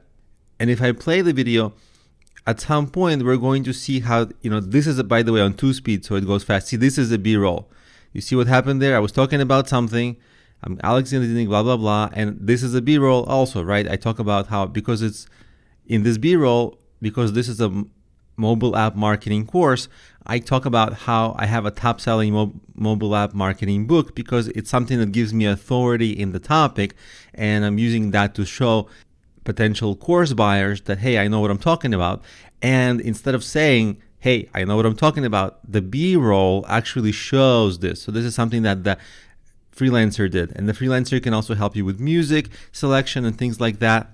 So that's what a freelancer can help you do. And there's different kinds of editing that a freelancer can help with. They can maybe take out the ums in your speech or something like that, or give you a cool looking background. So for example, like here, you see in my background, I just use a standard blue background. But if I use the uniform color, that would be considered a green screen. The green screen doesn't have to be green, but it has to be like a uniform color that's not used anywhere else on the screen. Then a freelancer can help you find a cool background image. So all those things will help you enhance your videos. And when you enhance your videos, wherever you post them, they just give you better results. More people watch them, they watch them longer, they buy from them, and so on and so on and so on. Of course, a freelancer can make mistakes too. It's not magic. When I hire freelancers for this, I often have a lot of back and forth conversation of like, what should make it look better, which B-rolls to use, which B-rolls don't make sense, and so on and so on. So if you're making videos, those are the options for you. You can either use a third-party tool to create the videos for you, or if you film the videos yourself, you can have a freelancer make it look nicer with B-roll and music and images. Now let's talk about if you have a show, if you produce content, where you can repurpose, meaning post it twice, 3 times, 4 times, what kind of formats you can reshuffle it in, and the platforms where you can post it. Because the more platforms you put it on, obviously the more traffic you get, the more exposure you get. And in something like 2015, it was simpler times because all you had to do was like record a video for YouTube, transcribe it and edit it, and that would turn into a blog post. And you can take the audio from that and turn it into a podcast. And so I call that era simpler times. Now it's far more complicated because you have, first of all, growth of live shows, YouTube Live, Facebook Live. You can go live on Twitter, you can go live on Instagram, you can go live on TikTok, and many, many other platforms. So short video is getting more popular now, and you can put it on many, many places, far more places than before. And one challenge is that it's nearly impossible to repurpose everywhere well. Whereas if you just had a video, transcribe it, turn it into a podcast, you could kind of do that well. But now the problem is that if it's live, you're more engaging in the moment, but usually you don't have the option of editing. So you have some bad parts, some good parts. It's live. It might not go well. You might forget what you're saying. You might be like, I just lost my train of thought. And you know what? That's live. That's right there. Bad quality video. So it's not really good for repurposing because you have a lot of lower quality video. But the thing is that if you're live, you can live stream to Facebook Live, YouTube Live. There's software that allows you to stream it to many, many platforms live at the moment. So you kind of have to choose short form video or long form video and what makes sense for your situation. In the past, you didn't really have to choose, but now you kind of do have to choose. Try to take all of this into consideration as you think about what's the ideal long-term format that will achieve your goals. And I'll give you an example. If you have an informational kind of a show, when you talk about something, well, here's like a interesting thing you can do. So if you start out by creating like a grand outline, like if this was a book, for example, it would be like a 500-page book, meaning you're giving the subject matter extensive coverage. And then for every topic in that outline, every week or every day, however frequently you create your content, put out short videos. And the videos can go on your social media, podcast, and YouTube, or wherever else you post. And it's going to start getting you traffic growth and branding. And of course, the transcriptions for those short videos become blog posts. And long term, let's say a year from then, when you created all those videos, when you created all those blog posts, they actually turn into a full course that you can sell and a book that you can sell if you put together the blogs and just edit them a little bit, but all the content is already there because you've been creating it. So at the same time, you created a course and a book, but at the same time, you've been growing your audience on social media, and now you can sell to that audience. The only caveat is, of course, you cannot sell all the content that's already been free. So usually what people do in that situation is they just create extra 10 or 20% extra insightful content that goes into the paid products, the course and the books. And so then it makes sense to have it all in one place. And most people don't even know that all of this is available on like YouTube or podcasts, but they will find it on maybe like Amazon or Udemy or maybe your own site if you sell the course. So this is kind of like a grand vision for total content repurposing that gets your branding, gets your sales, and gets you products in the end of the day. In this video, I want to introduce you to a productivity software that enables you to talk into a recorder and have that software transcribe that what you're saying immediately and pretty accurately. Now you can put videos on YouTube and get your transcriptions. That's also fine. But if you're not making videos and if you just want to create text posts, but you don't have the time to create them, then actually this Dragon software can help you with that. Or you can actually make YouTube videos and just upload them privately and download the transcripts from that. You have those two options. This is a paid option. The YouTube solution is a free option. So you have this Dragon software, and you see basically it's just a productivity software, but you can also use it for your home, because you're talking into the recorder. It's not going to be a perfect blog post because the way we speak is not the way you write. So you would have to give it to an editor, and the editor would make it read well, and then you'd be able to easily post it. So that way the expertise in the material would come from you.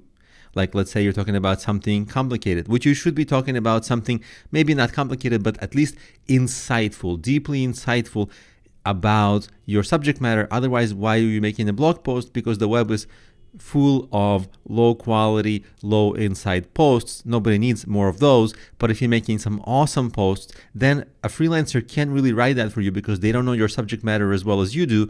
And the way that you mitigate that is that you talk into a recorder and have the video transcribed. So the insight in the blog is from you. That deep level of insight is preserved. But you're not spending a lot of time writing. It's going to take you maybe 5 or 10 or 15 minutes to talk into that whole recording, but it's going to result in a very good blog post if you can have it edited by a freelancer.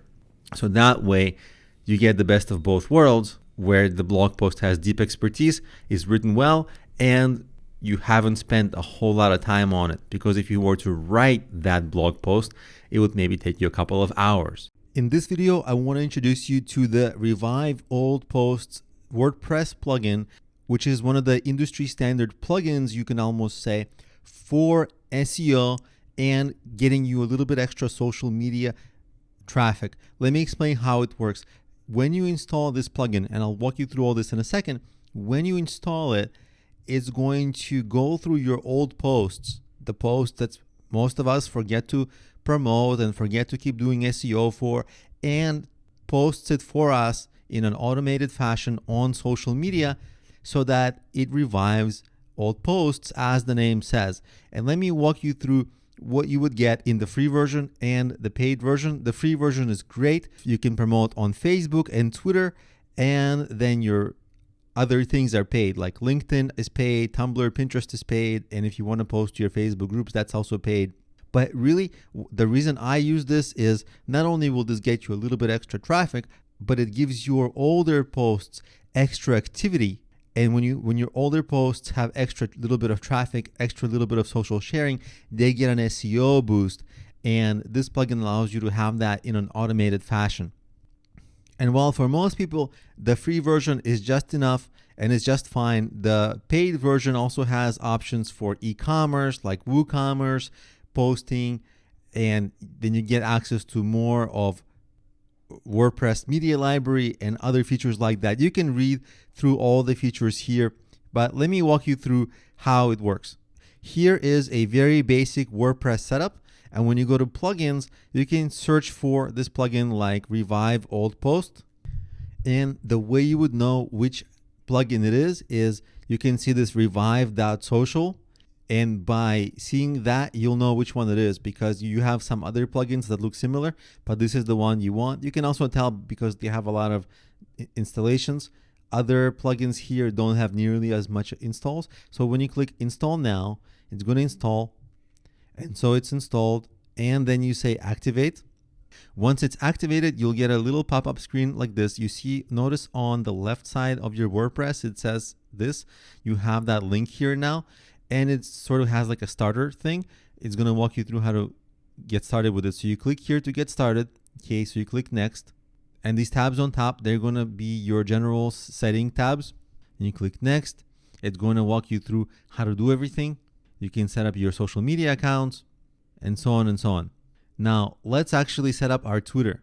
So you can click on Twitter, sign into your Twitter. I'm logged in with my Twitter already, so I'm just going to say authorize this app. And we are authorized. Now, this is a blog that's basically, there's nothing on this blog. It's a blog I set up just for this presentation, but we're already connected on Twitter, right? And when we click on general settings, you can take a look at all the things you can do. You can set how often you want the posts to go out, like a minimum time interval between posts, minimum post age, maximum post age. We'll say like 0 just for us, and all these other features. So we're going to click save. And then you can also create a custom schedule. This happens in the paid version. What I'm going to do is I'm going to create a test post, and I'm just going to say test title, say test here, just for us to test. And I'm going to publish this post. And in addition to Twitter, we're going to connect our Facebook. We're going to sign in with Facebook. Continue as me. Be this page. And let's say done. And now it says I link my Facebook account. This is my Facebook page. I'm going to say OK. And we're back here. And we've got my Twitter and my Facebook page linked. You can link more accounts, but we're good now. So we're going to click start sharing right here. And it's going to say the next share is going to be in about 13 seconds. And we're going to wait. So it says it's shared, and we're going to check. This is that post on my Facebook page. This is my Facebook page. And you see it got posted with the article and with the picture. And you see the share happened on Twitter as well. Now I'm going to delete this just because I don't want this. It's a test. But in your case, you're going to want to keep it. And in my case, I'm going to click on stop sharing. In your case, you wouldn't do that. You would just keep it going, and you would just make sure to set your settings to the interval at which you want to keep posting. And this can go on forever in a purely automated fashion, completely hands off, getting you more traffic and boosting your SEO. So try this plugin. The free version is great, so I recommend it. When creating social media campaigns, a lot of people wonder, should I post as a personal brand, meaning as myself, or should I create a business brand and post as that business brand? So in this video, we're going to go over the few pros and cons that go into these decisions. Well, first, a lot of people are very private and they just do not want to have their name and face out there on the internet because they might feel like professionally they will get looked down upon. For whatever reasons, they don't want any kind of negative things to come back to them. So they're absolutely adamant about being private and not showing their face. So of course, if you're that private, then you need to post as a business brand. It does limit your flexibility in what you can do, but still having a business brand is not bad. If you can have a personal brand, it's powerful in a number of ways. You can inject your own personality. People can start to recognize your face in addition to just your name or a logo. People love other people and faces. They're more attractive, and you can have more flexibility in what you do. You can post more creative content ideas. You can connect with people on a more personal level. You can run live sessions, for example, and be on video. That's not something that shy people or private people have the ability to do. Those people restrict themselves from the get-go, which is a little bit of a difficult thing to do because you don't want to restrict yourself because you'll have business challenges that will impose restrictions. You don't want to be the source of your own restrictions. But business brands, the advantage of those is that the founder can step back. The founder doesn't have to be producing all the content, doesn't have to be the face of it. So in a personal brand, let's say you get sick or you just grow tired of this business, you can't move forward. The business is you. But if you create a business brand, you can step back, you can quit, you can hire other people to do the work for you.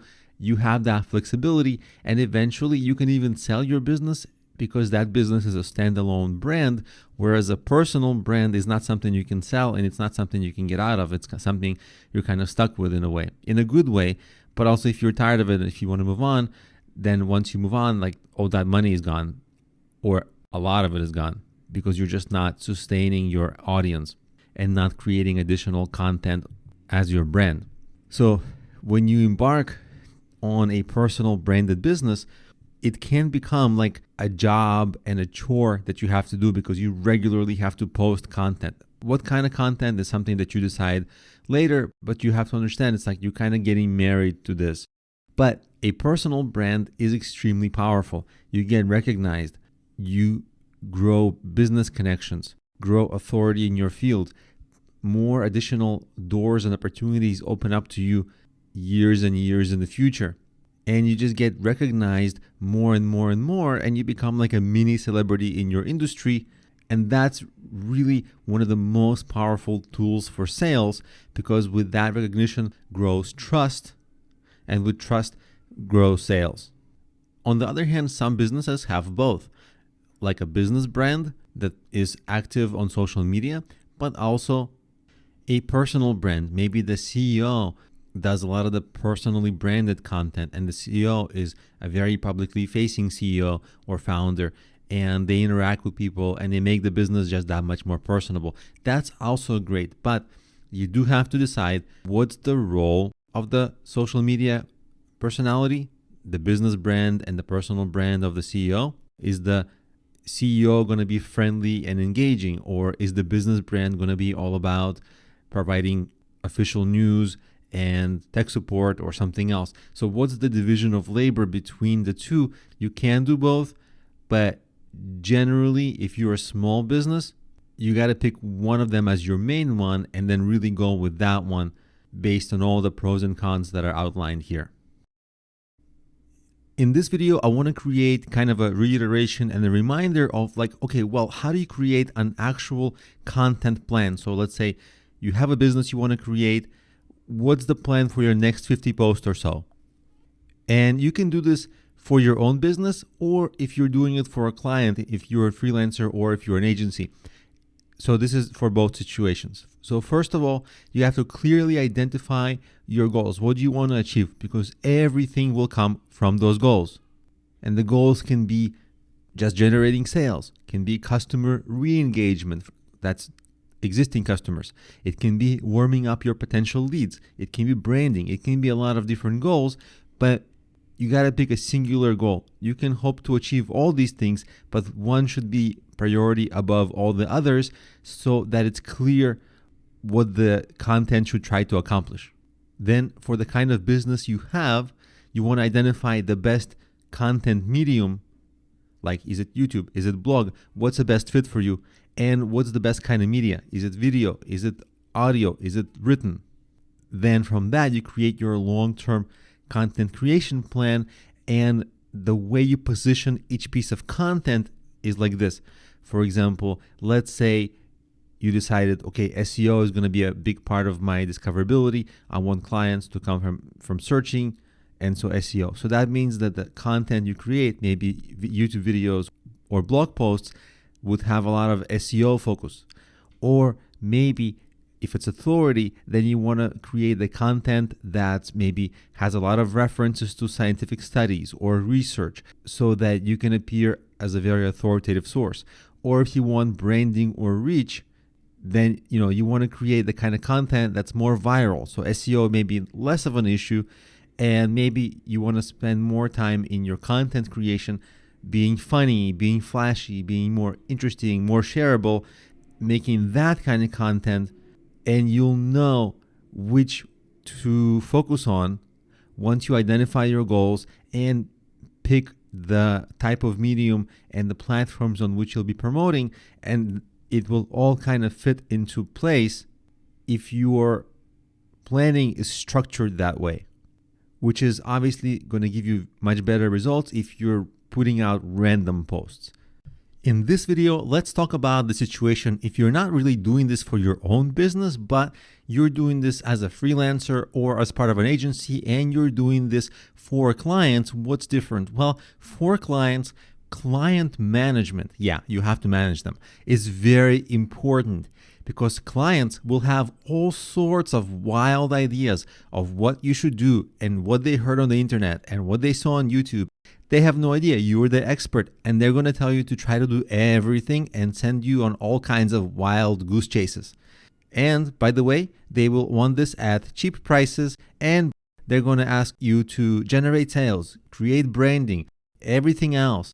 And they will also stress in the end when you try to do everything that they ask you for low prices, if things aren't working, because, they kind of set the stage for things not to work, right?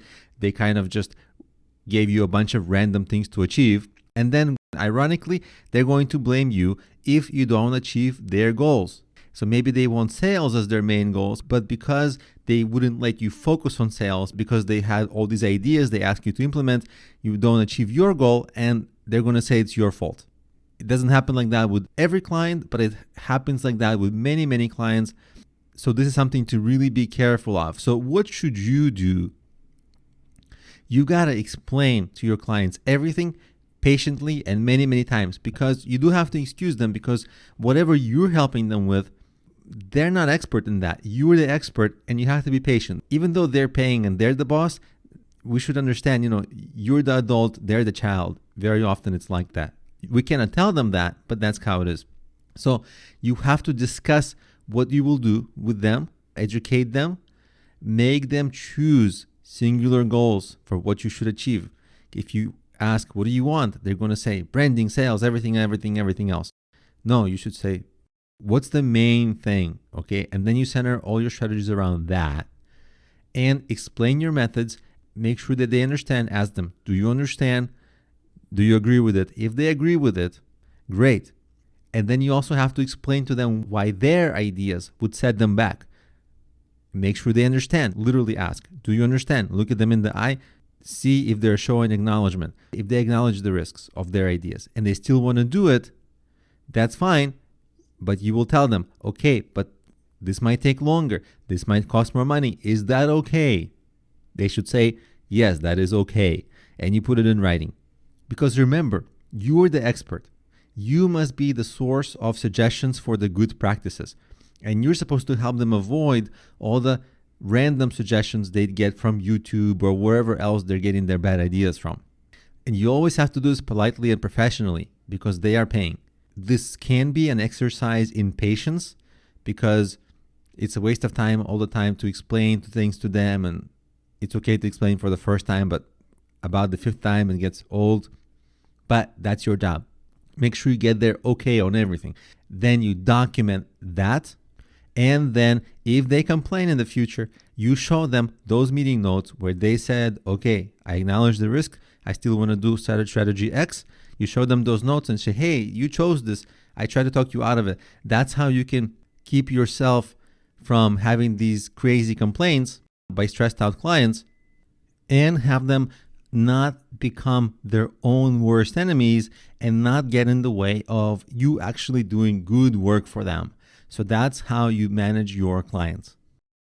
Now let's talk about a scenario where you're trying to launch something and how to plan and schedule ahead to inspire interest, because you've probably seen a lot of influencers. What they do is they tease the launch and inspire interest. They don't just post on the day of the launch. Beginners have something that they're promoting, they post on the very same day they're promoting. But professional marketers, they tease the launch. So let's talk about how to schedule that and how to plan for it. So we'll start with something basic like launching a blog or a video, and then we'll use that as a building block for launching more complex things. So usually a blog or a video, let's say you're planning it in advance by a week. Some of these, they can be spur of the moment things where you thought of writing a blog that very same day, then you wrote it, you posted it, that's it. So there's not a lot to plan there. But let's say you're actually planning it out a week in advance. So 5 days before, you might want to post a question, like a food for thought kind of a thing, so that your audience begins to kind of have this idea in their mind. Then 4 days before, maybe you post some research about this topic. 3 days before you actually post your post, maybe you post an expert or an influencer talking about that subject matter, or maybe you interview them just to give it more credibility by having other people discuss it. Then 1 or 2 days before, you can post your ideas about the subject matter, your conclusions. Another day you can post your experience with the topic, and then announce obviously the blog or video on the next day. And typically you want it to fall on like a Monday or Tuesday, because that's when, for most businesses, that's when internet traffic is the highest. So that's very simple content. Now let's use that as a building block for some more complex content. Like let's say you have a product launch. It can be a startup, it can be a book, it can be a course, something commercial that you care more about, and it takes you longer to create. So let's say 4 weeks before, you're announcing that, hey, you got this thing that you're launching in 4 weeks. And obviously you might be late by a week, you might be early by a week. You'll deal with that later. But it's important to announce that you have something in 4 weeks or something like that, just to give people something to anticipate. Then you want to start posting blogs and videos on why this topic is important for your audience. This is where those building blocks come in. The building blocks being regular posts like blog posts or videos. And maybe 3 weeks before, you remind people that you're launching in 3 weeks, and maybe you have like an early bird sign up or a beta user sign up, and you collect their emails. So these are going to be the first people to get the product or the book, or maybe you'll give something for free. And then you want to keep on promoting, posting content. And as you get about 2 weeks out, you want to start reaching out to influencers in your niche to see if they'll help you promote, or if they need some payment to help you promote, just so you have a stronger launch. Maybe you'll do some collaborative interviews that will get released on the week during which you launch. And it's good to do this approximately 2 weeks or 3 weeks before, just because you want to give those influencers some time to schedule this into their schedule. Then as things get closer, you want to start posting more content, videos, blogs about different topics related to what you're launching. And then when you do launch, you want to do it on a Monday or a Tuesday, again, because the internet traffic is heaviest during those days. for most businesses. Obviously, some businesses, they get more interest during the weekends. But for most businesses, you want to do Monday or Tuesday, also because you want to have time to promote throughout that week. And then you want to promote once a week in the weeks following that. And then long term, just remind people monthly, because you don't want to be too overbearing and too promotional. So monthly is a fine reminder.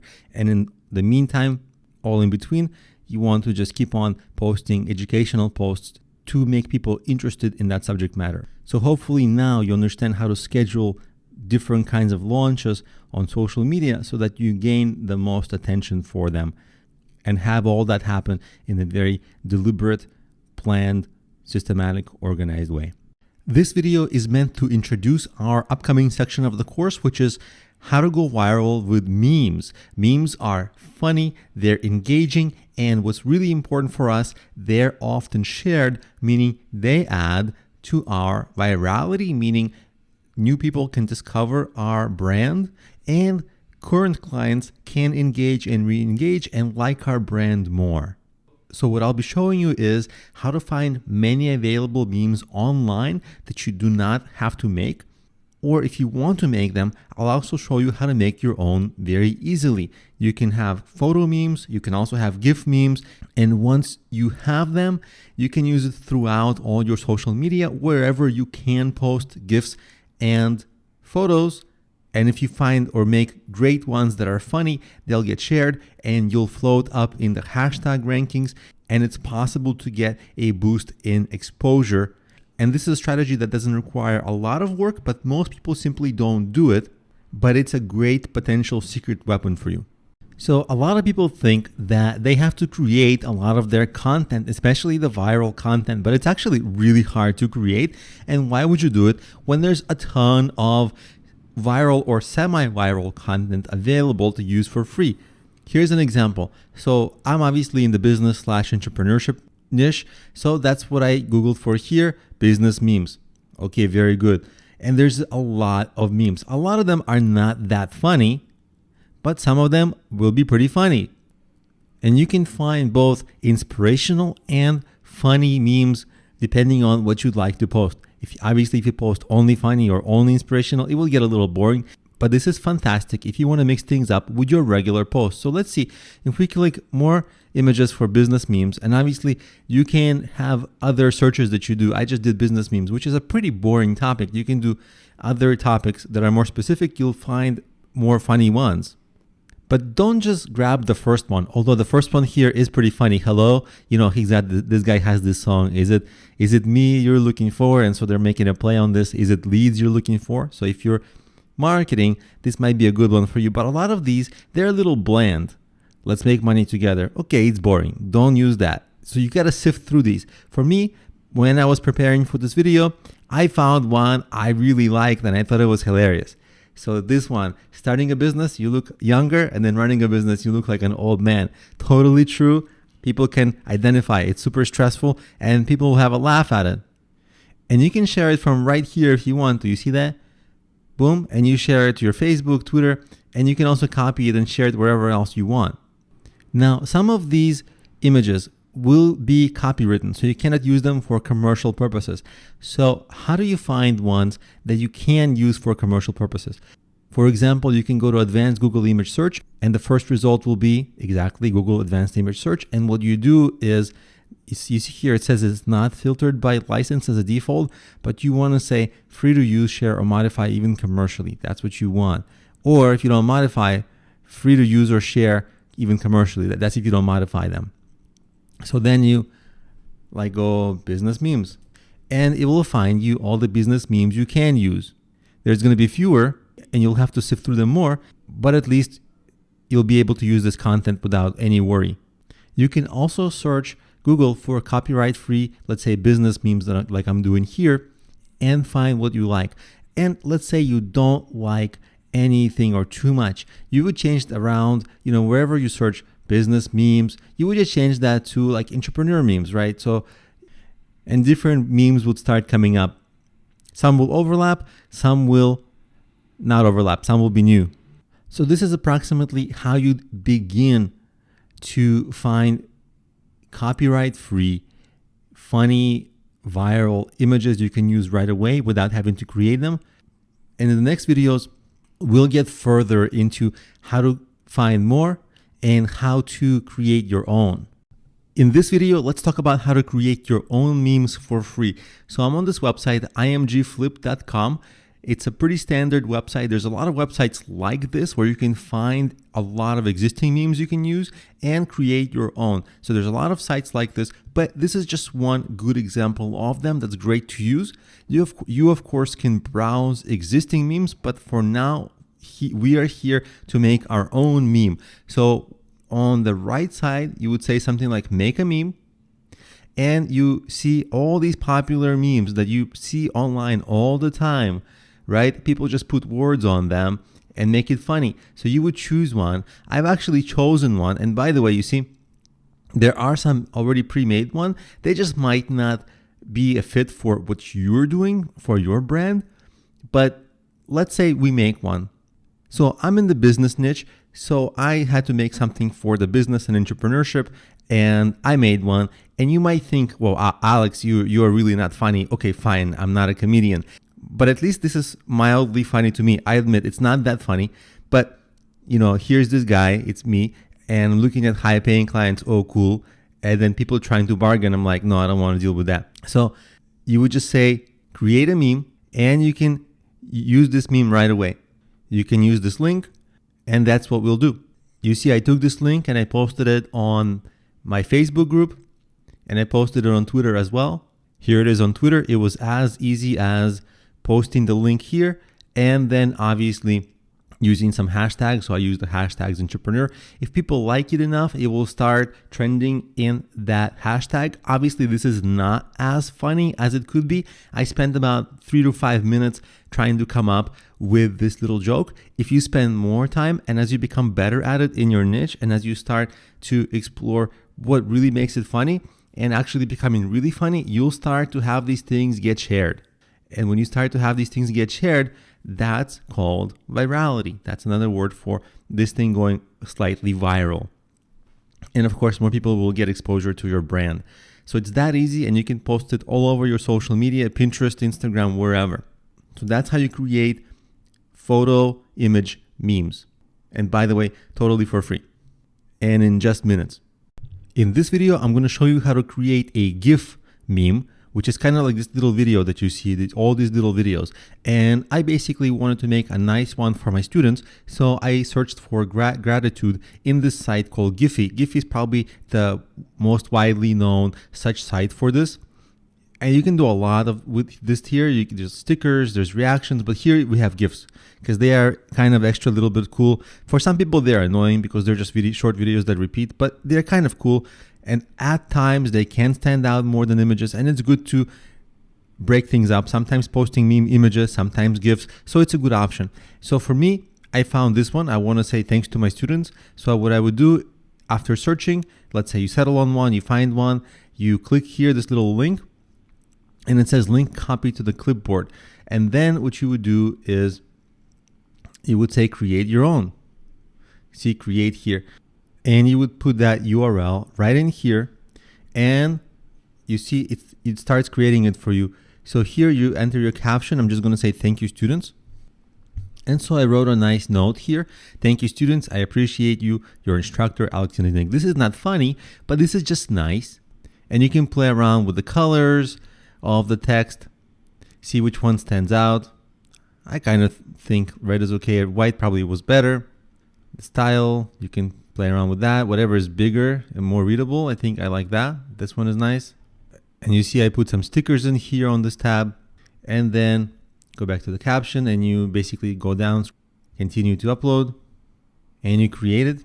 Upload to Giphy, it's creating it, and now it's in your account because you have to make an account, but it's free, so it doesn't matter. And then you can share it. You can share it on any of the social networks. You can copy a link, so you can send that link. You can embed it into places. Here's an embed. And obviously you can share it in a way that's convenient for you wherever and however you want to share it. You can share it through email, social media, wherever. But essentially you can create your own good memes. They can be funny. They can be appreciative like I've shown here. And there's many things you can do. They're just extra little bit engaging for people who are just your consumers. A lot of people, they don't know how to create these. So for them, it's a little bit cool. Now that you kind of see the behind the scenes, maybe it's not so cool. It's just, whatever. But actually, these get way more engagement than regular text posts. It's just an engagement boost. With this video, I want to introduce the next section of the course that's coming up, which is going to cover social media marketing automation. We're going to cover basic automation tools and basic techniques. Obviously, this is not a course on social media automation, so we're going to cover it at a relatively basic level, but it should be enough to get you going.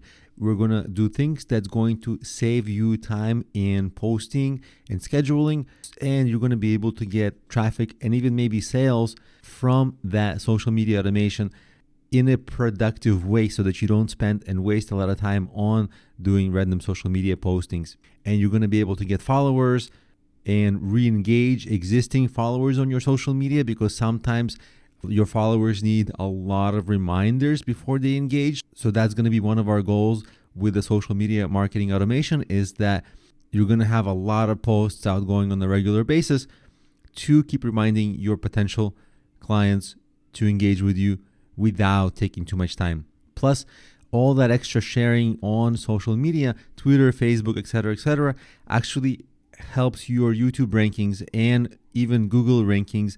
So if we get this right, it can have far-reaching benefits. So with that, let's get started. The video that's about to play for you is an older video from a time when I used to have Social Oomph set up. So you can see the inside of my Social Oomph account. So you can see how I automated and scheduled a lot of tweets to go out in a queue. It will be a walkthrough of my account.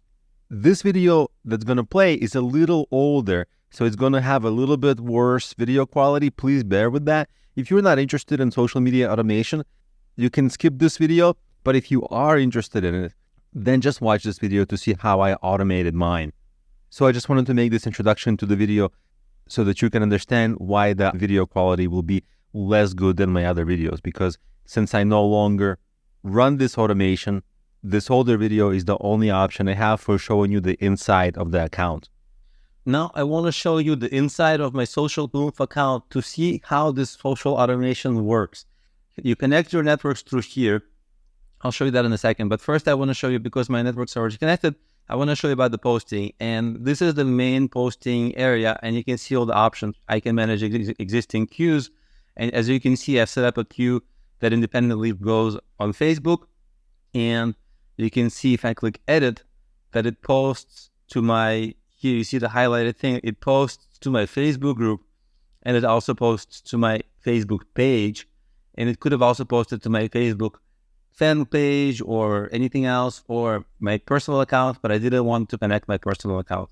And then I can also show you, you can set how frequently you want to post it. This is maybe a little bit too aggressively for Facebook, but I did it anyway because I really wanted my pages to get more sharing and amplify the ranking of my pages in Google.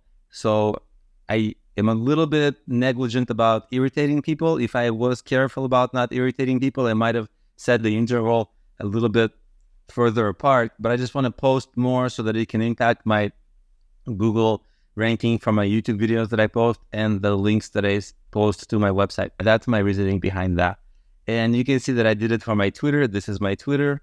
I connected one account, but I could have connected two. You can see that on Twitter. And I did the same thing for my Facebook queue and Pinterest.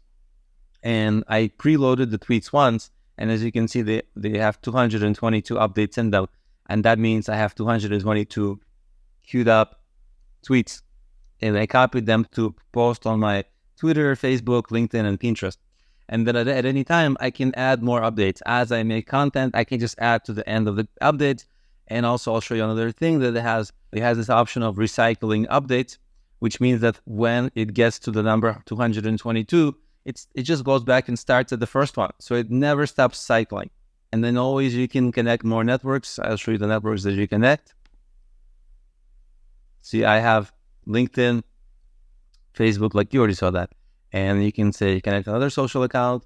These are the social accounts you can connect at the moment. You can connect your blog and this thing called Plur. So this is essentially it. Whenever you have something new, you just add it to the back of the queue and it just keeps on cycling and cycling. You can see that I'm using a lot of hashtags in all of these.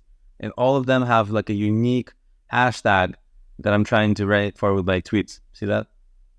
And so that's pretty much how I automate my social media. It's pretty simple. In one place, I can automate all the major accounts, get a lot of sharing, social sharing. You know the story. In this video, I want to give you an overview of social media automation tools. When do you need them? When do you not need them? Are they good? And which one to get?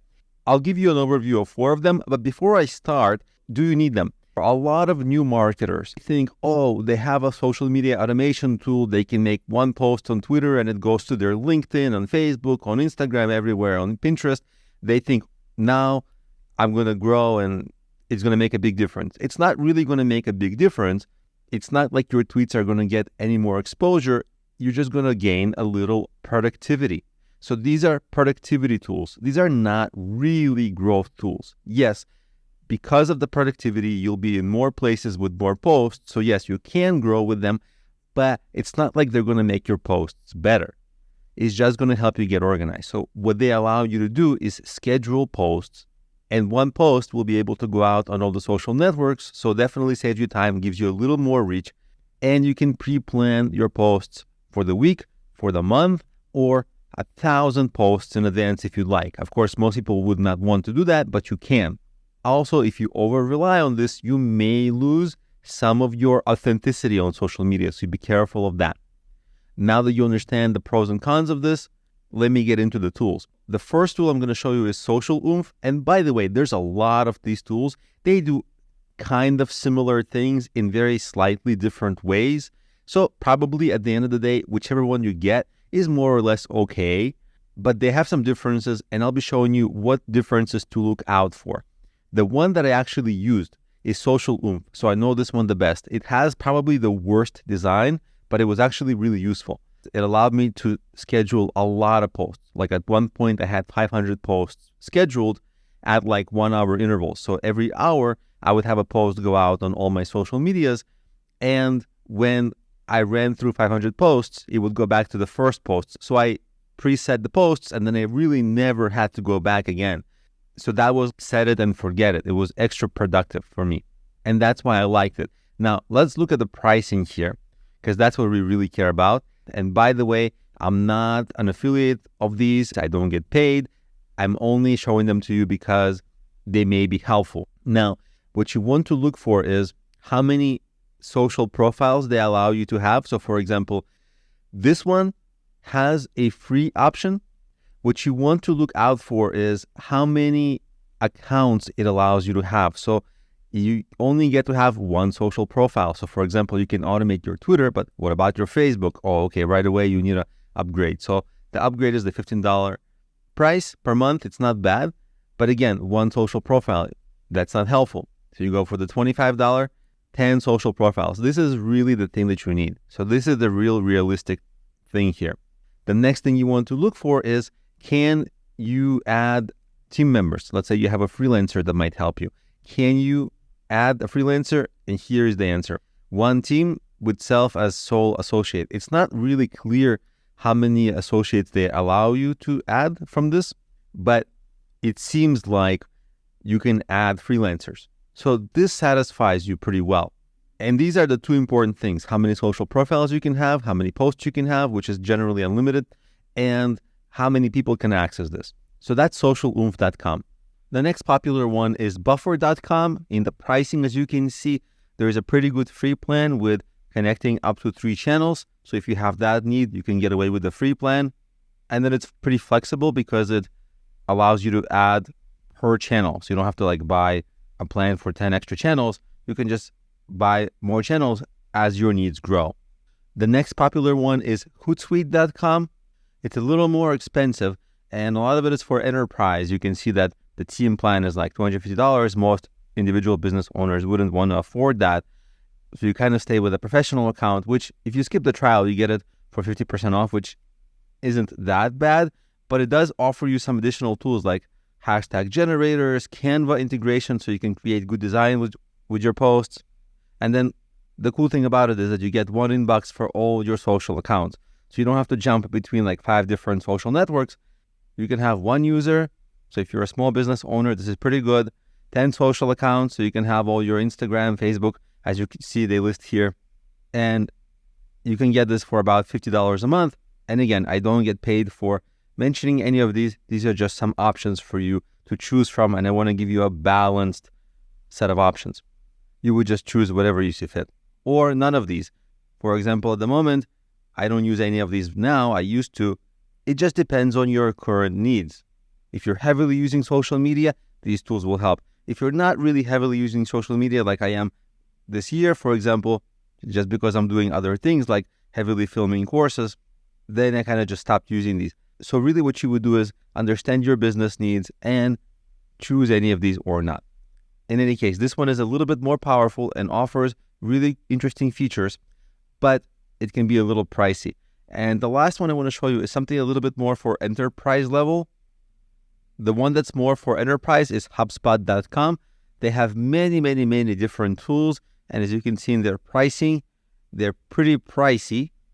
And they have a lot of things, conversation bots, form automation. They have like a whole suite of tools, not just social media marketing and posting automation, but a lot of other things.